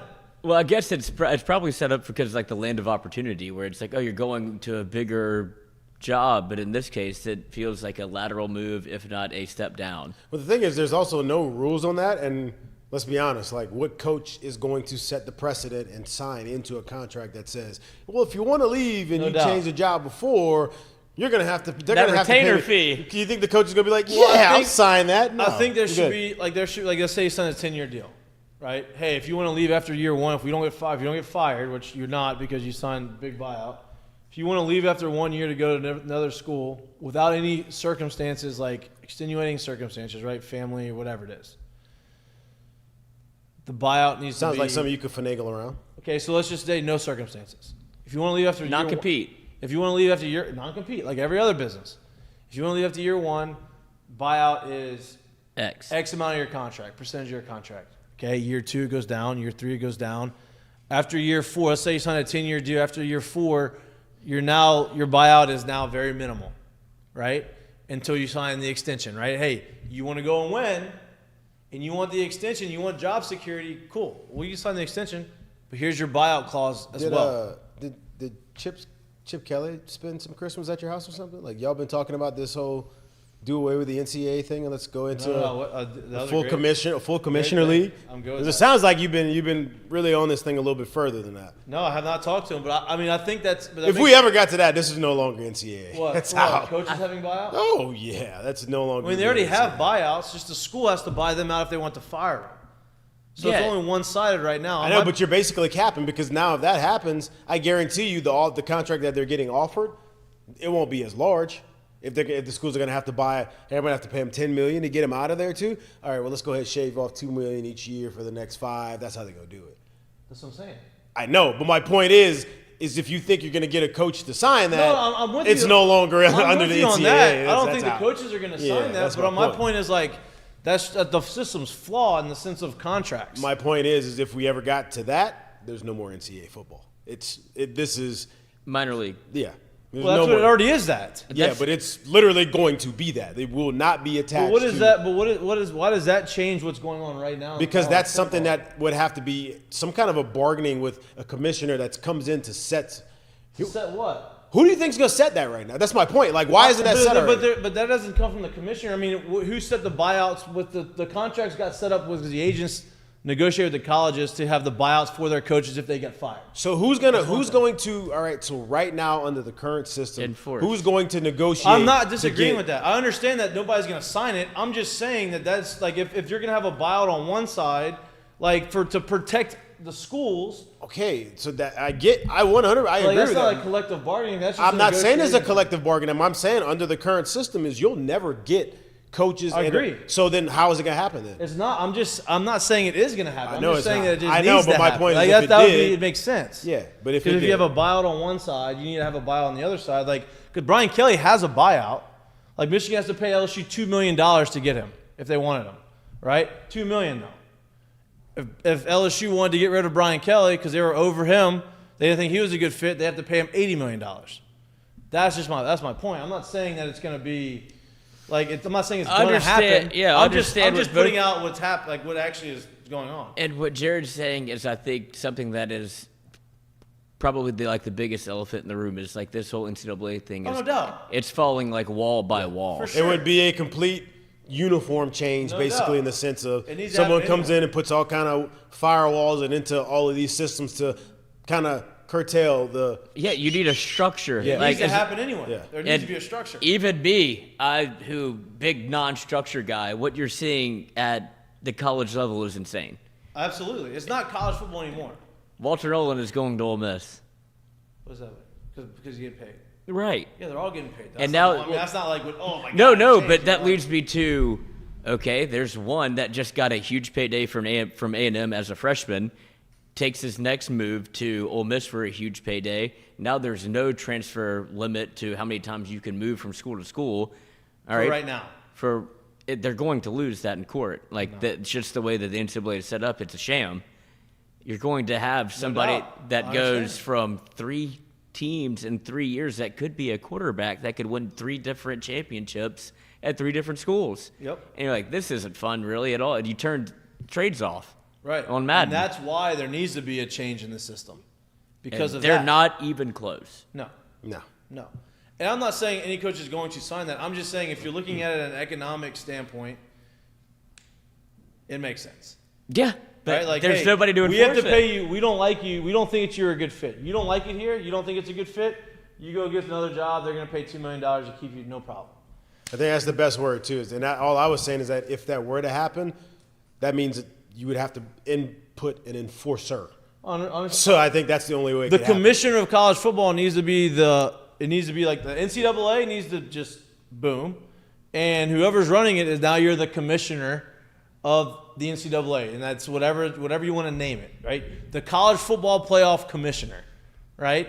And now you come up with a structure of whatever, and however you're going to come up with it, and this is how it is. This is how NIL works. This is how transfer portal works. This is how buyouts work. It's how any of this stuff works.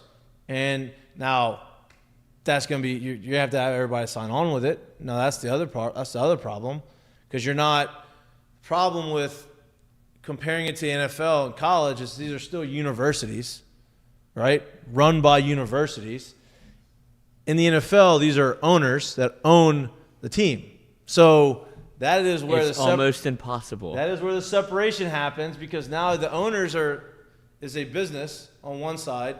There is a business there within a structure of a not business, We don't know what of a faux college. organization Yeah. that says you Which can is get crazy. paid what you're worth, which I agree with. But at the end of the day, there's no way to make it quote unquote fair for this to be a system of checks and balances, because there's nobody to check or balance. Right. I'm not saying it's going That's to why happen. Florida State I'm is- just talking in hypotheticals, and if I'm looking at it from a standpoint of not in college or coach or whatever and just watching it, it's like, damn. So the school's got to pay you $80 million to fire you. Made a bad decision maybe hiring you, or you just did the whole Jimbo Fishered it. or Coach owed it, right? Like, hey, I got complacent, I'm good, I don't have to do anything, and deteriorated the program. Now I got to pay you all this money to get you out because we fucked up. And It's all because the Joe other side of Burrow it's gave like, that hey, speech. well, I fucked up. I don't really want to be there anymore. It's not a good fit. I'm going to go somewhere else. $2 million. $2 million. And you don't pay it. The school pays it, which is crazy. And that's why, look at Florida State right now, a team that is undefeated in the ACC. That's the other. I'm glad you got there. That's a nice segue into how they're about to get absolute.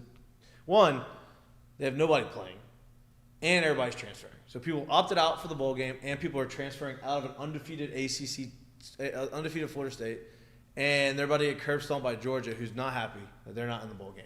Their quarterback's coming back next year, so like this is kind of like one of those things that, hey, watch this.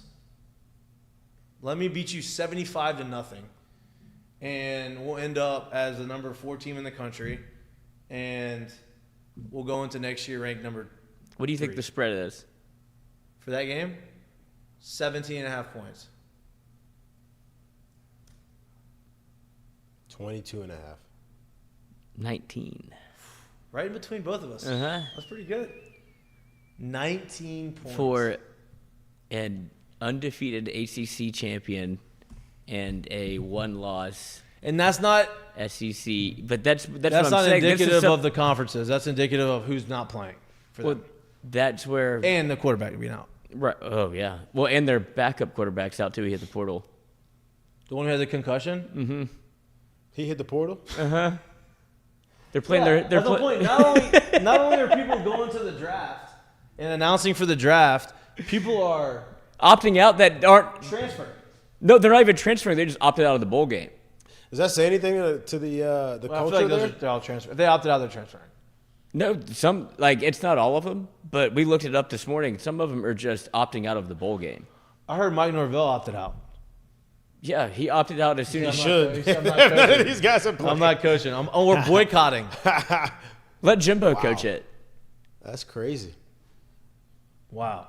But that's why you need that's what made me think about some sort of structure that this shouldn't be able to happen. And now Florida State's going, why are we in the ACC if this holds no weight? And they're suing. Well, they can't, and they're not going to be able to get out. I think what they say, what was the cost of them leaving, like $500 million or something crazy? That's what they're suing for, is to see if that's even legal to do, because you're stopping the ACC from making a fair amount of money that they should be able to make because they're the power player in the ACC. Instead, we have to divvy up all of this money because we're in the Atlantic Coast Conference, so everybody gets a cut. And they're like, we're bigger than Yeah, but SEC does it too. So that's not I understand, but they're the first people to ever challenge the grant of rights, and that's why it's a landmark case, and they're going to win. Florida State is not going to win. Yes, it's illegal. What's illegal? To revenue sharing? Yes, and in this way, it's in the current structure in which it's set up for the In the ACC. and the NCAA. Like anybody could do this. The ACC and Florida State just have the best case for it right now.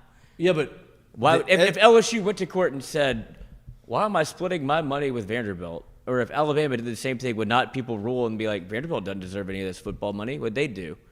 You have a stadium that's still under construction. While I you're bringing in understand. 100,000. They don't. But there's revenue sharing everywhere in conference. Like why? If Florida State's upset because The ACC is handcuffing them. Is it structured differently in the ACC than it is in the SEC? No, but it's the same. They're saying that they deserve more of the pie because they bring in more revenue. So why would I not get paid more instead of splitting it? I mean, Alabama could say the same thing. Yes, they could. That's what I'm saying. This is a landmark case to But where they're not going to. Right, Even if Florida State wins that, they're not going to. No, they're going to go independent. Florida State will. That's what I would do. I know, but my point is Alabama's not going to go out and make it. No, because they're happy. Nobody else is going to do it. They're not getting fucked out the playoff. We're good in the SEC. If Florida State made more money, they were going to get fucked out the playoff anyway this year. No, that's the basis of the case. That I'm saying the reason they're doing it is to be able to get out the ACC. Because what favors did it do? I get it. They want to get out the ACC. That's what it comes down to. It's not because it's illegal. It's not because they didn't make. They made the playoff because their quarterback was hurt. That's the only reason. It wasn't because they didn't have enough money or funding or any of that stuff. They want to get out of the ACC. That's all. That's what it boils down to. This is their way out. Right, and they're going. That's I have a feeling they're not going to win. I think that they will. That just based on everything that has every time the NCAA has ever been brought to court or anything that has been relevant to the NCAA, whether it be the ACC, SEC, they usually don't have a whole lot of. They don't have a leg to stand on. Like this is all made up. Look, you'd be wrong. I just don't think they're going to win that one. I don't think they'll win this one. I just don't think revenue sharing is a thing everywhere in big corporations and big business, and I don't think that they'll be able to win this one. There's just too much precedence everywhere else. Yeah. To where I think it's gonna supersede. And there's not like really griping about it either with the revenue sharing. I think a lot of people that. But they just missed out on a. It had nothing to do with revenue sharing. Is why they missed out on the bowl. Though, that's my point. The bowl game had literally had their quarterback not been hurt, they'd been in the playoff. No doubt about it. They didn't miss out on the bowl game because they didn't have money. They didn't miss out on the bowl game because they were in the ACC. They missed out on the bowl game because they lost their starting quarterback and it looked like shit for the last 3 games of the season. And if they're not, they got voted as not one of the top 4 teams based off of what they saw. Whether it's fair or not, it wasn't because they wouldn't have any money. It wasn't because of revenue sharing. That's not why they got voted out. No, I'm saying it's more because of how the ACC handled it. And me being in this conference, what good does that do me? It didn't help being in a quote-unquote Power 5, so why would I not go independent and get out of the conference? Because being in it, where I have to split revenue. We agree with what you're saying, but if you're gonna try to make your exit about revenue sharing, I don't think you'll be able to get that one done. If that's the only case they can make, that's why they're doing it to get out. But I don't know. They may be saying that so that there's a way where they can come up with a agreement. That's their way in the door. They're not going to win and say, hey, we're going to get $500 million from the ACC. No, they're just trying not to pay. And so they're gonna come up with some sort of agreement. Maybe the $5 million turns into like 50, 75, whatever it is, $1 million. This is your fee to get out. Because Oklahoma and Texas, didn't they have to pay money to the Big 12 to get out early? Wasn't that the big thing? Because they were supposed to come in 2025. They moved it to 2024. I believe they had to pay a fine or something to the Big 12 to move out. And maybe not. I could be wrong. It could have changed when everybody else started leaving. But I just don't think Florida State's going to win the lawsuit because of money. I don't think they're gonna get that overturned. Because if you want to talk about chaos, if that gets overturned, then everyone else is going to be doing it. And also, you got to remember too, they actually signed the current contract that they're under. So, to think that you can get out scot-free is pretty goofy.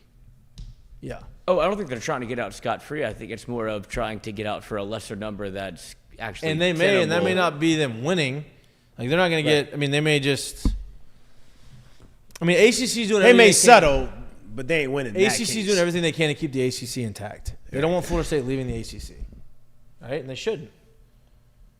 But I don't think they're going to win. And that's the Florida State side. What good did it do me being in the ACC if I'm in a, like I said, quote-unquote, Power 5 conference? If they played the exact same type of football they played this year in the Big 12, not the SEC because obviously it's the SEC, right? And if they would have had to beat their conference and they would have to do the things, they would whatever. But if they did the exact same thing they did in the Big 12 this year or the Pac-12 and their quarterback, the Big 10, one, their quarterback being hurt, I don't think they win all those games anyway. 2, if they did the exact same thing and they do go undefeated and their quarterback does get hurt, I believe it's the same situation. Outside if they went undefeated in the SEC. And it's not me being biased, that's just the facts. Hey, do y'all know? Let me just throw this question out here, too. I think this has got a little bit to do with it, too. Obviously, I think the quarterback thing is the biggest thing, like, without a doubt. But if that exact same schedule was Alabama's exact same schedule, I think there's a chance that Alabama's in. So the reason why I'm saying that is because do y'all know how many active coaches have won the national championship since 2000? Oh, active coaches. Yeah, Kirby Smart, and you got That's one. Jimbo's fired, so he doesn't count. Dabo, Count Jimbo. Okay, count Jimbo. Dabo. So Kirby, Dabo, Jimbo. Nick Saban and would Nick be a Saban good. is 4. Mac One Brown. Oh, Mac Brown. That's right. 23 years, we're talking about only 5 coaches. And my point to it is I think there's a little bit on Mike Norvell as well. Like, he's the new up-and-coming, not actually there yet guy, and I think there's a little bit of proving that people want to see. Like, hey, I don't care who's on the team. We believe in Mike because we've seen it. I think with the rest of those guys, you kind of feel that way if they can get a team to that point. Yeah. And I think there's a little bit of that to it, too, as well. Yeah. I don't know. I mean, it's not the biggest part, but I think there's a little bit of that to it as well. yeah. It's gonna be. I mean, it's gonna be interesting. I don't know when is this thing gonna be resolved? Do you know? I'm reading about it right now. Perfect timing. It would cost $572 million to leave the ACC without a legal victory or settlement. It would forfeit $429 million in media rights through 2036 when the ACC contract with ESPN expires. That's the big Yeah, but that's everywhere. hullabaloo. That's everywhere. Here's the deal: if they did that, they would have to go. They'd be independent. They have to get their own TV deal. That would be very easy. Independent? No. Notre Dame Not does Notre, it. yeah, but they've been doing it forever. Bro, Notre Dame's an absolute brand already. They've been doing and it it's been forever. I understand that, but what I would say is They'd have less money with the new TV deal they would sign than they would have with the revenue sharing they have in the ACC. It wouldn't even be close. No. If they went independent and got a TV, it wouldn't even be close. They are not on the brand level of Notre Dame. They're just not even close. They would make significantly less money with their own independent TV deal than, you know who would sign them? The CW. Mm-hmm. No doubt. But they wouldn't make $575 million or $400 and whatever million off of it. The Saudis. Yeah. They're everywhere now. Live football. They're everywhere. But I do think there's a good chance that they are able to. They may swing out of settle, this. but if they're going to go independent, they're going to make less money than they would if they had with revenue sharing. That's just one of the deals from everything that I've read and currently am reading is that it's one of the worst deals because it's signed through 2036, and this is the old. I believe it's John Skipper, the old ESPN guy that signed the contract, thinking it was like we hoodwinked them because you can't renegotiate. Yeah, they did. They I did. know. They signed the deal. Yeah, right. I understand that, but I'm saying There's bad contracts every day in the world. And that's up to the person signing the contract to do their due diligence and either say, I'm going to gamble on myself and not sign it and we got to do something different, or say, I'm going to sign it and just take it as they give it to us. Like you sign the contract. It's very hard to fight stuff that you've signed if it's contractual. yes, I agree, but it's also that's the TV contract. It's not them trying to leave the conference. Like those are two different things. Right, but if you're trying to leave the conference, Then you're trying to leave the TV deal. and you're not gonna have that money coming in. So now all of a sudden your budget goes from here to here. You think somebody's gonna give Florida State $500 million independently just to watch air all their football games? Just Florida State? No. Now on the ESPN, all these other TV networks have the entire conferences and have multiple teams. Let me ask you this. Why would they do that when everybody else and every other network is getting 12 to 15 teams for that amount of money? I mean, there's precedent. Look at what Notre Dame. Yeah, but looks Notre like. Dame has done it for a long time, and Notre I Dame's a know. bigger brand. The brand is than way Florida State. different. I don't It's think not they're that even- different anymore. It is. It really is. Like, it just is. I don't care which team They're you a think way is bigger better brand. right now. The brand isn't even close. It's not close. If it was and anybody else was really like legit that close, Why is there only one independent team right now? Because they did this before the NCAA Board of Regents in 1986, which that was the first lawsuit that happened, which is why there's precedent for this, because it's Oklahoma versus the Board of Regents who decided that we get to decide who's on TV or not, like why. And so they sued, and that's why Notre Dame went independent, is because we're the only one with a TV deal with NBC. You keep talking about that board as if the other sports in Notre Dame's sports program didn't go into a conference. They went to the ACC, especially during COVID. So I'm saying there's wiggle So room. why did the football fight to keep it the same, and then we're able to keep it the same? Because the brand recognition is different. And they had and there was probably a TV deal in place. Because the brand recognition is different. Yeah, they want to be independent. That's what They I'm did. saying. I They know did it they at the right do. time. It's just right now, you're not. I think like, there's going to be a lot of. I think this isn't going to be the only school that maybe tries to do this. no doubt, but they're not. It's. You can try to. You're just not unless everybody's independent and you have this whole TV deal like the NFL does. That's the only way it's going to be beneficial is when everybody's getting a piece of this pie, and you have. Hey, not just one team. We have 64 teams in the Power 5 conference that we're signing this TV deal for. Signing one team to a TV deal is not. They're not going to make as much. They're going to make less money off the deal. They will. In the beginning. The whole time. Said Apple TV's out there. There's a lot of streaming services. I understand, but like you're going to go and they're going to see what the viewership is like. And God forbid Florida State not be good the first year they do this. Because if they stink, see ya. You know what I mean? Like nobody's going to watch them. Well, my whole point of this conversation was because of what's happening right now with them opting out, with 20 players opting out of a bowl game that's supposed to be electric. Like you have Florida State had the opportunity to play for a pseudo national championship where if you go undefeated, beat Georgia, and you can go around and go, that was our chance to grandstand. Whose fault is that? Yeah, but say, I don't know. So what TV? That's TV Florida company? State's fault. What TV company do you know that's going to sign on to that possibility again next year?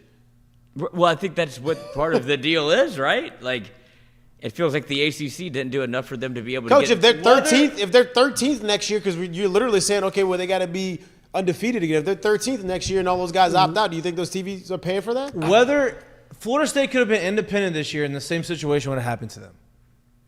I think that's their point. So what does going independent do for them? What's the point of being in the conference? Money. They're making more money in the conference than they would be if they're independent. If the conference could fight all they wanted for them, it wasn't going to put them in. They want to be They're in a different independent. They're going to conference, fight on them for themselves. They're not big enough. If the ACC is not big enough to get them in, Florida State on its own isn't big enough to get them in with the same situation that they went through this year. The only thing that changes is by independent is now you don't have any revenue sharing, so that money you're not going to get that money. They want to go independent. They want to make their decisions so they can go to a different conference. Yes. Is really what they want to do. That's what they want. They want to be in a different conference. You see what I'm saying? Like, I do, but I also see independent. yeah, but Independent is because it's going to give them the opportunity to choose the best situation. Notre Dame went independent at the height of Notre Dame. The height. They were the brand. They still are a great brand. Obviously, they haven't won shit in a long time, but they are still a top brand in college football. They went independent in the perfect timing for them, where they had a deal with NBC and they were winning national championships and competing for national championships. You had Lou Holtz, you had everybody there. Florida State's not in that situation right now, at all.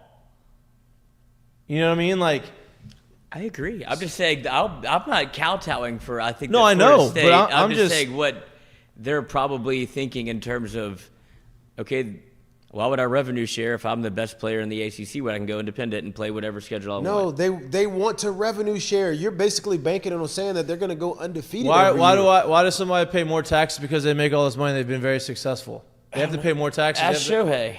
They have to pay a lot more taxes in the bigger tax bracket, but they make more money. So Hey, they're how giving many- more money to other people that don't make this much money as me. But I have to give it to them. How many national championships does Nick Saban have? 7, How many of them are at Alabama? 5, 6. How long has he been at Alabama? since 07. You think revenue sharing's helping him or no? I think if They want to be in a conference. They don't want to be in the ACC. And here's the deal. If Alabama wants to go independent, their brand is big enough on its own right now with Nick Saban to go out and sign a TV deal on its own and make some money. No doubt. But it still wouldn't be beneficial for them, I don't think. I think the revenue sharing is beneficial for because you all win. That's the whole reason why you make the conference as strong as you do. Nick Saban leaves and Alabama goes 4-8 or 6-6 or 8-4 or whatever it is. Or 9-3 and they're not in the championship and Georgia goes and they win it. Guess what? We get money from it. A lot. That's why they're doing it. But basically why Florida State wants out is because we was just a cash cow here. We didn't even get in the dance. So the ACC is not helping us. Not independent. We need to get to a bigger, more respected conference. That's what they're trying to do. I understand that. That's what I'm saying. But no, you keep saying independent. Like they're not trying to stay independent. They're trying to go to a better. But the TV deal, like they can get a TV deal that can probably give them a decent amount of money. It ain't gonna be as much as they're making right now on the revenue sharing. I don't even know what their contract looks like. I'm just going based off of pure numbers and based off of if I was a company, and I was trying to get the rights to exclusively show these games on TV, am I going to get more money? Am I going to pay more money to the conference that has Clemson, North Carolina? Yeah, but say who you playing every year, or to Florida State, who is just becoming an independent team, who has not won a national championship for 10 years. Who are you bringing in? Competed except for this year. Who are you bringing in? Why would we give it to you? Who are you going to bring in every year? What do you mean? If they go independent, who are they going to bring in every year? Talking about for schedule? Florida State. Yeah, I think they'd play a national schedule. I think their brand is big enough for that. No, they could play a national schedule for sure, but Same thing with Notre Dame. Yeah, but my point is what if they go a couple years and they got teams that don't want to play them for whatever the reason may be? Or who are you they go bringing in? independent What and they have to rivalries go are you getting? How are they going to get the schedule next year? If they win this and go independent, who are they going to? The schedule's already set. Yeah, the schedule was already set until you saw what happened with the SEC, and then they shook up the whole thing. What do you mean? The schedule's set right now. I know, but whenever the Oklahoma-Texas merger happened, right? But that's gone. That's done. So now Florida State's going to go out and do this and go independent. Who are they going to? The schedule for next year and the year after that is set. I don't know if it's a one-year thing or not. I was just talking in totality. I don't know if it's like it happens in, okay, now we're independent. Who do we play?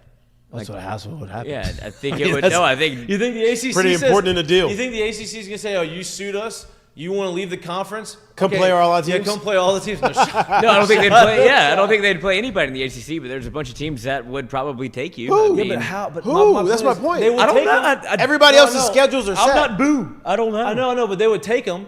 They just don't have room on the schedule to have them. They'd have to play all these. Yeah. The point is like you're group sitting of here 5 saying teams. that if we're going to make this deal, I'm not saying that you can't find someone, and you probably will. But what are we buying on the TV side of it? You can't show me who these teams are. I don't know how you're fitting in their schedule. What are we buying? Football. You're not a national brand. What are we buying? You may be able to say you can go get all these, and next thing you know, in year 2, it's a whole bunch of who in the hell is this on the schedule? And that's the other thing is like if they stink next year and they go independent, their first year independent. And I think that's part of the independent whatever decision is who are we playing? Like North Carolina State? Look, that's my thing. Here's the other thing. Chip Kelly had his idea, right? This is what I'm talking, yeah. Yeah, but Chip Kelly's idea was everybody goes independent, but you still have a conference. You still have a conference, and you still play other conferences. So that Power 5 of 60, or the Power 5 of whatever, 64 teams, that has a TV deal. Group of 5, 64 teams, has a TV deal, right? And so they have these big, now those deals would be very, very, very lucrative. And he's talking about revenue sharing with the players. Right. So revenue sharing is not going away. It's just going to be an extended part of more people are included. NFL guys get revenue sharing, Major League Baseball guys get revenue sharing, NBA players get revenue sharing. All that happens, right? So that's his way of saying, but they're still having a conference. They're all independent. Like they'll still have the SEC. It's just football will be independent. So the football is in the power of 64 teams or whatever, and that's going to have their own TV deal. Oh, I understand I know, but you still have the SEC and all. You still have the conferences, but it's for all the other sports. Football is just the independent side, but still under conference umbrella with the TV deals. In the Pac-2. And the Pac-2. Good conversation there. A little high level, maybe. Lloyd just wants to be independent himself right now. You know how Lloyd does. Yeah. I mean, I think we're making a lot of sense there, and we weren't even getting. This is very High level. No, this is a very good conversation. This is very calm. This is articulate. We're articulating what we're saying. Nobody's getting mad at each other. This is good. I agree. This is good. Take some pictures. This is good. Good job. Thanks for bringing that up. Smiling a lot. Smiling a lot. Yeah. We need a picture of us smiling. I just think the whole thing is going to get turned on its head at some point. No doubt. I'm just ready to see who does it and how it happens. That's a given. Like, no doubt about that. Once it'll be the figures and the money that's being made through this thing is gonna start coming out more and more. Yeah. Coach's contract's gonna go up to There's about gonna $15 million a year. But here's the deal, though. Like, stuff like this happens in all types of, not just football, right? Like, any type of business. Like, something new happens, or there's some bunch of changes, and like things start to snowball one way. Somehow, some way, there's always someone that comes in and structures it, right? Like, the NFL has the PA, and like they structured it, right? You're going to have a governing body in college football, college sports, to structure what it needs, what the new look college sports looks like, right? Plus, you are also going to need a governing body to protect the players. A union, so to say. Yeah, this is what the NCAA is scared of, because all that money that they've been hoarding away, saying that, amateurism, it's about to get, it's getting exposed already. And look, I don't think all of the money that is made in college football should just be divvied out to players and coaches and universities. And like, I think that there needs to be reserves in the NCAA or whatever the conference is, because what happens if there's another COVID or whatever? You know what I mean? Like, there's got to be some protection for universities, because at the end of the day, it's not just like sports brings in biggest revenue. This is all Teddy Roosevelt's fault. Generator for colleges, but at the end of the day, they still have to run the school. Now you get taxpayers' money, all this kind of stuff, right? So like, that's a whole different thing. But in sports, there's going to be someone comes in and regulate. There's going to be a governing body for. There's going to be a commissioner of college football, and then there's going to be, I would imagine, probably a union or so of college athletes. If you could pick one person to be the commissioner of college football, who would The you Rock. pick? Oh. I don't think anybody would say no to that. Dave Chappelle. I don't think anybody would say no to that. Give Do me you agree or Dave. disagree? Prince. Yeah. What? No, I mean, obviously the Rocks. Like, I don't think that would be the case, but there'd have to be somebody that I don't know who it would be. Greg Who would you pick? Probably Greg Sankey, as he would be like the obvious choice. Paul Tagliabue. Roger Goodell, come on down. Could do both. Yeah, Rob get paid $150 million a year Pat instead McAfee. of $75. Oh, Lee Corso, duh. What are we even talking about? Kirk Herbstreit. Yeah. No. Kirk Herbstreit's going through it on Twitter. He's had enough. What do you mean? Oh, he's going at people now? Yeah, they're coming at him, and he can't handle it. And I love Kirk, but now the dog's catching strays. Kirk. So I just feel bad for him, because he did the Georgia, Florida State song and dance, Alabama song and dance. He was the one that was trying to defend it all. Oh yeah, I saw that, and then they came. And now out. he's like firing back at people, and it's just, that's just the one, throw the phone away. Just let it die. Whatever. Good show today, boys. It's like me with my Twitter's an interesting place. Put out It's one. X. It's not Twitter. No, it's always Twitter. It's X. Put out one tweet about Denbrock, and you have Notre Dame fans in my mentions. Like, I don't care. I wasn't talking about you. Whatever. Good luck with your 28 Notre points a Dame. game. Notre Dame has a vendetta against LSU. It's unbelievable. Florida State's up there too. Against LSU. Mm-hmm. Back-to-back years. Mm-hmm. But the Notre Dame has they haven't played us. No, there's no reason for Other against than the fact Brian that Kelly. Brian Kelly left, but y'all didn't like Brian Kelly, so why the fuck does it matter? I don't get it. You know what I mean? Like, Because we like 10 wins. yeah, you didn't like Brian Kelly. You wanted him gone. Well, I didn't want to see him fuck anybody else. Yeah, exactly. He comes to LSU. It's like, well, we don't like you because you took our coach, but What you didn't want your coach. 50 for? What did I do? It's unbelievable.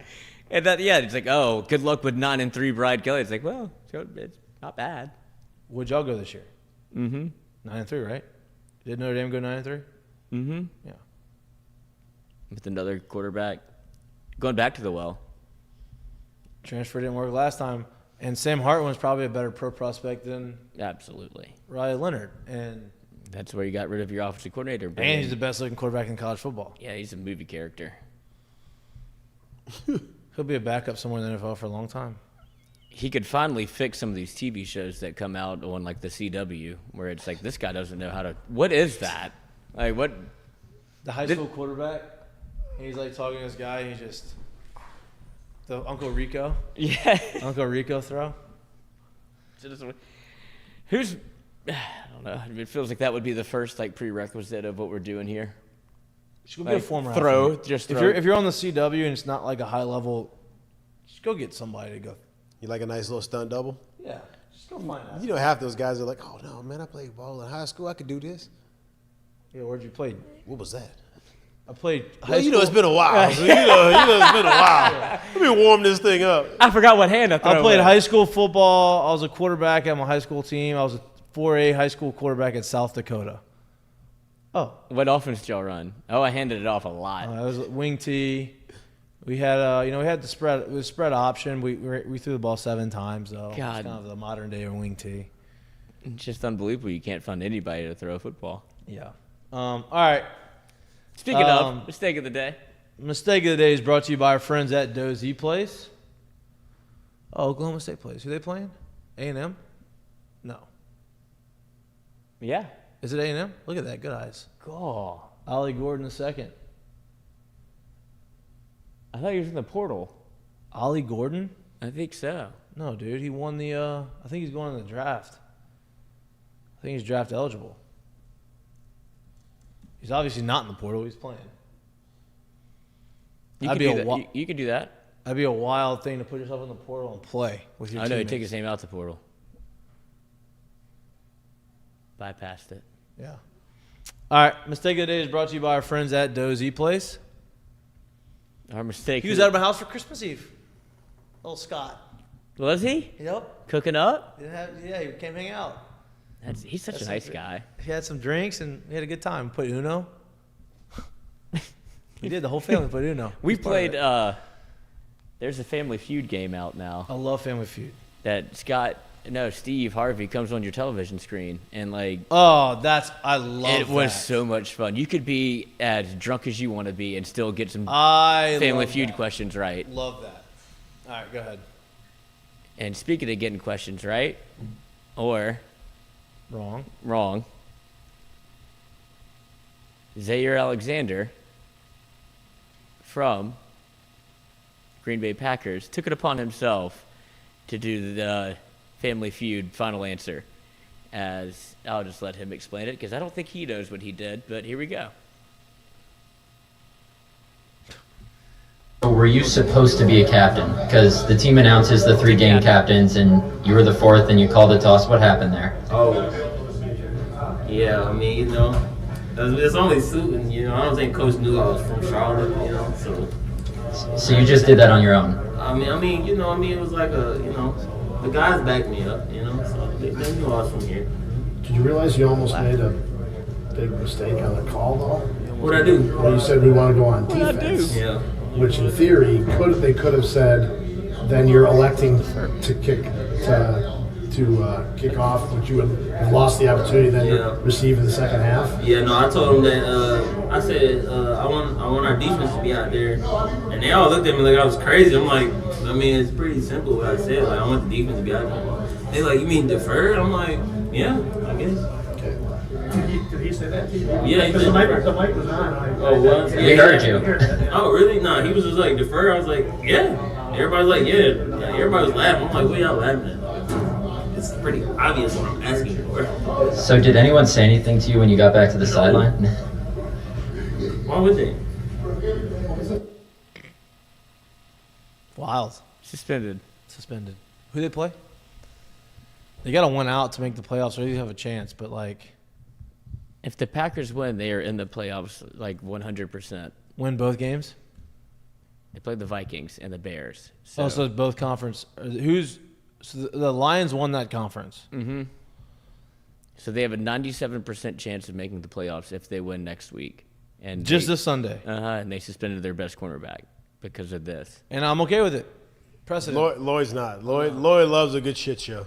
He thinks that's You gotta- the- there's gotta Lloyd be thinks a- that's the key to winning. this is Like, how just culture be happens, you, do dude. whatever Like- you want to do. No, it doesn't matter. He's going Good enough to independent. do what you want to do. That's not how that works. He was not even told to be a captain. Decided to be a That's captain. the other problem. Yep. You aren't the captain. But I get where he's coming from. Why? Because he's just saying deferred. Like, we want to go on defense first. Why was he out there, Lloyd? Because it's at hometown. Shouldn't be out there, one. Two, you say defer. You've been playing football long enough to know you say defer. It's the way. All-time move by the official to help him out a little bit. Like, I don't think he actually means that. He wants to He defer on both accounts. Because in the NFL, can't you defer both times to where you go out there in the second half and you can defer again, right? Why would you defer again? You can. You have the choice to go No. on defense. I'm pretty sure. You say, I want to play defense first. That's not deferring. Deferring gives them the option to choose again, right? The other team. You're deferring your option to choose. I'm going to defer to the second half, I guess. And then you go to the second half But and you could be I like, mean- do you want the ball? And you could be like, nah. I mean, I guess. I don't know if that's like a thing, but if you act like you're going to say, I want to play defense first, then you are playing. You can play defense again. You're going to mess up. I think that's what they were protecting him from. And That's I don't think exactly- he understands that, Yeah. but it can happen. I've never seen it. That would have been wild in the NFL. It's worth this. Not worthy of a suspension, though. You just can't be a captain anymore. No, it's worthy of his suspension, not necessarily because he messed up on what he said at the coin toss, because of the fact that he was at the coin toss when he shouldn't have been there. And he almost messed up. Made it about him. Legend. And he almost screwed up. God, I couldn't imagine Lloyd trying to run a team. That would be just an absolute mess. I was the team captain. Oh, my God. Curtain calls brought to you Attitude by reflect leadership, captain. Curtain calls brought to you by our friends at at Assured Partners. Me. What we got today, boys? I'm going to give a curtain call to myself now that I'm thinking about the Saints. It's not really to myself, but I'm going to tie it all together. Since it's not really a today thing, but it is a recent thing. It did just kind of happen. Well, it didn't happen. The person played on Thursday, but I remember a young me way back in the day sitting here when Georgia came into town being like, who the hell is throwing that ball anywhere near the way I saw Jamarcus Russell throw it? Same team that I saw Ryan Perrilloux throw it. Who is throwing the ball this well? And he has a really good receiver on the other side as well. And then now when we fast forward like 15 years, we realize that coaching matters. We realize that situation matters. And we realize that wins matter. And the only reason I'm saying that is because there's a certain quarterback that doesn't get anywhere near the love that he should, but he has been every bit as special throwing the ball since he first popped in the league as anybody else that's come into the league. And the proof in the pudding is that the single season catch leader or single season yardage leader is Calvin Johnson, who had the quarterback of Matt Stafford. The single season only Triple Crown winner and almost broke Calvin Johnson's leader had the quarterback of Matt Stafford. And now there's a guy who's about to break the rookie receiving record whose quarterback is also, ding, ding, ding, you guessed it, Matt Stafford. I'm going to give him some love, curtain call to him, because I saw it way back then when he was a freshman starting at Georgia, and I'm like, wow, that is impressive. Ever since he came back off of injury, he has been nasty. Yeah. I mean, this is not a joke. If he keeps this up for the next 2 games, he has, 15 touchdowns over the last 5 games or something crazy like that? He goes these next 2 and he has some crazy games. I mean, there's some MVP conversations probably for him. Definitely would be the scariest team going into the playoffs. No doubt. Especially on the Them and NFC Bills. side. Yeah. On the NFC side for sure. Yeah. And they end up playing Detroit in Detroit. Wow. Wow. Yeah. That would be awesome. Yeah. That would be awesome. That was a good one. You on? Me? My curtain call. Ooh. Get a little choked up. I mean, Stafford will do that. My curtain call is to our friend Patrick Queen. I tried to get him on the show today. Obviously, he was busy. He's going to come on at some point, he said. But he had an interview. And look, ever since we've talked to Patrick Queen here, and you hear him talk about how I feel like you did this, or y'all did this. Got him out of his shell. I agree. I mean, it was the first time he really told a story. Now, everybody else is getting credit for these stories. We were the first ones to have it. We probably should still have it pinned on our thing, but it's pinned on YouTube. It's pinned on YouTube. There you go. Patrick Queen has always been one of those, hey, I'm from South Louisiana. I am hard-nosed. I'm going to, play the game the right way, and I'm not going to back down from anything, right? And so he had a quote in the media about the state of football and how because they just went and whooped that ass against the 49ers, who everybody thought was the best team in the NFL. And the Ravens went up there and absolutely took it to him, and he was a big reason why, and this is what he had to say. By the way, absolutely shredded. Shredded. We play a brand of football that people don't want to play. Everybody want to be out here cute playing basketball on grass and stuff, and we ain't with all that. So you can do all that stuff, you just gonna get in the mouth every play, honestly. We could care less about all the pretty stuff you do, getting and stuff. You just got line up. You still got to line up play football. You still got to get touch. So that's our mindset. That's how we want to come out. Just hit people in the mouth. It just feels a lot like the old LSU football. Feels a lot like the mentality that you need to have on a winning team, right? Like, hey, this is what we do. This is who we are. Like it or not, we're going to come at you. And is that we have an identity. Exactly. And that's it, right? And like, if you combine physicality with skill, right? And you have a scheme, but you combine that when you're physical at the core, I think that goes a longer way than having all this creativity. And look, at the end of the day, the Dolphins and the 49ers are known for all their creativity on offense, all their motions, all their stuff. They throw the ball around. But at the end of the day, when you look at the core, what their offense is made of, it's physicality. They love to run the football. They want to dominate you up front, and they want to get all these. And their running backs are unbelievably good. And so I think that's part of it. And his whole thing was, look, you see all these offenses, you see all this stuff. We're going to be, if we can out physical them, we're going to do it. And that's what they did. So that was my curtain call to PQ. Quick addition to the curtain calls in regard to LSU football. Jacoby Matthews not seen for Texas A&M on the sidelines. Former Louisiana standout, played safety at Texas A&M. Le'Veon Moss also not there. So take that for what? Do you think? I mean, I don't think Le'Veon Moss is coming to LSU though. No, but I think Jacoby Matthews is probably more of the ideal get. Le'Veon Moss is great. Stud. Don't get me wrong, but I think we're comfortable in the running back room. Just a bit. Yeah. Is that your curtain call? Yeah, this guy that's gone to 86 college football games this year, which is insane. 86. 84. I don't know which one he is, but I just saw that on the internet, and I was like, what a... 84. I mean, talk about being single. No shit. I think I just want to go to every college football game this year. You think you went out somewhere every game? You got to go to multiple on a weekend. Yeah.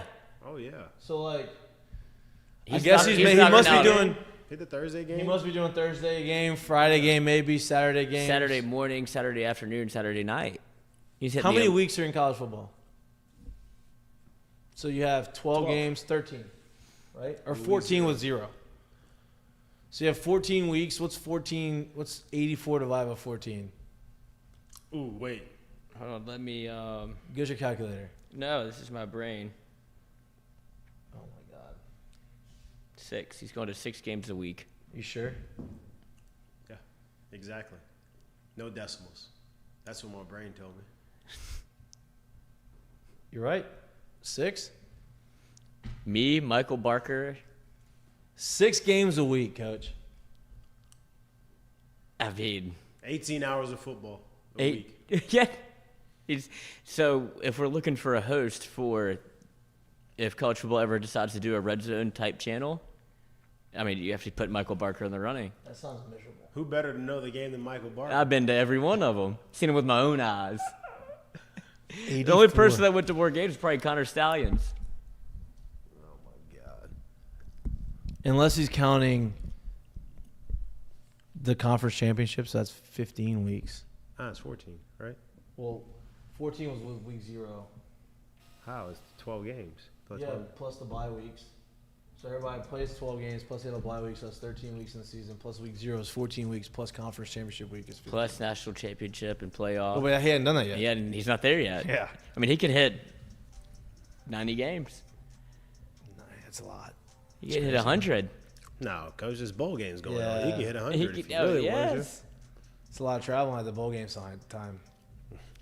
But Is he lonely or happy? maybe maybe I he's eat lonely, because but I'm this is unhappy. making him happy. I'm unhappy because I eat. You know who is independent? Huh.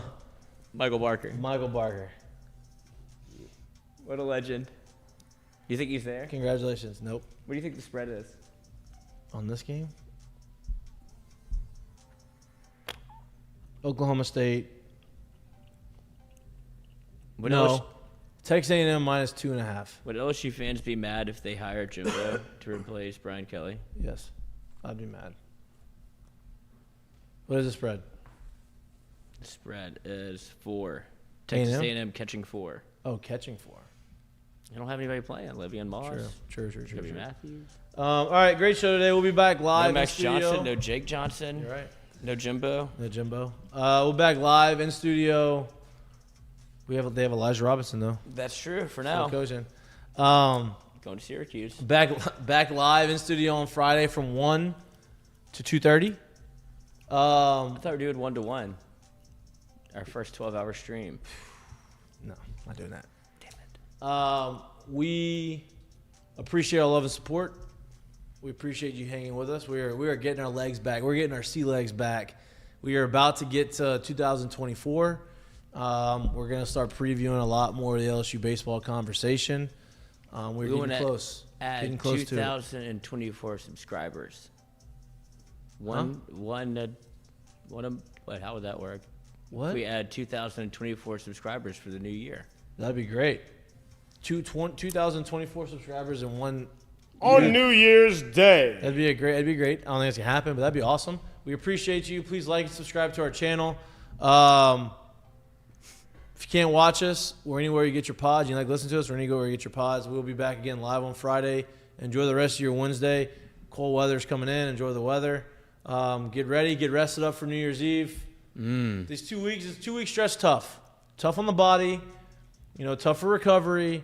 You got New Year's Eve on Sunday, and you got some big games on Monday, and then you got work on Tuesday, which stinks. But get ready. We'll be there with you. Not on Monday, but on Wednesday, after New Year's, after the games. We love you. Enjoy your Wednesday. Peace. The Battle of Burgundy for drinking. What? Peace. Cut the damn tape. Love you. God.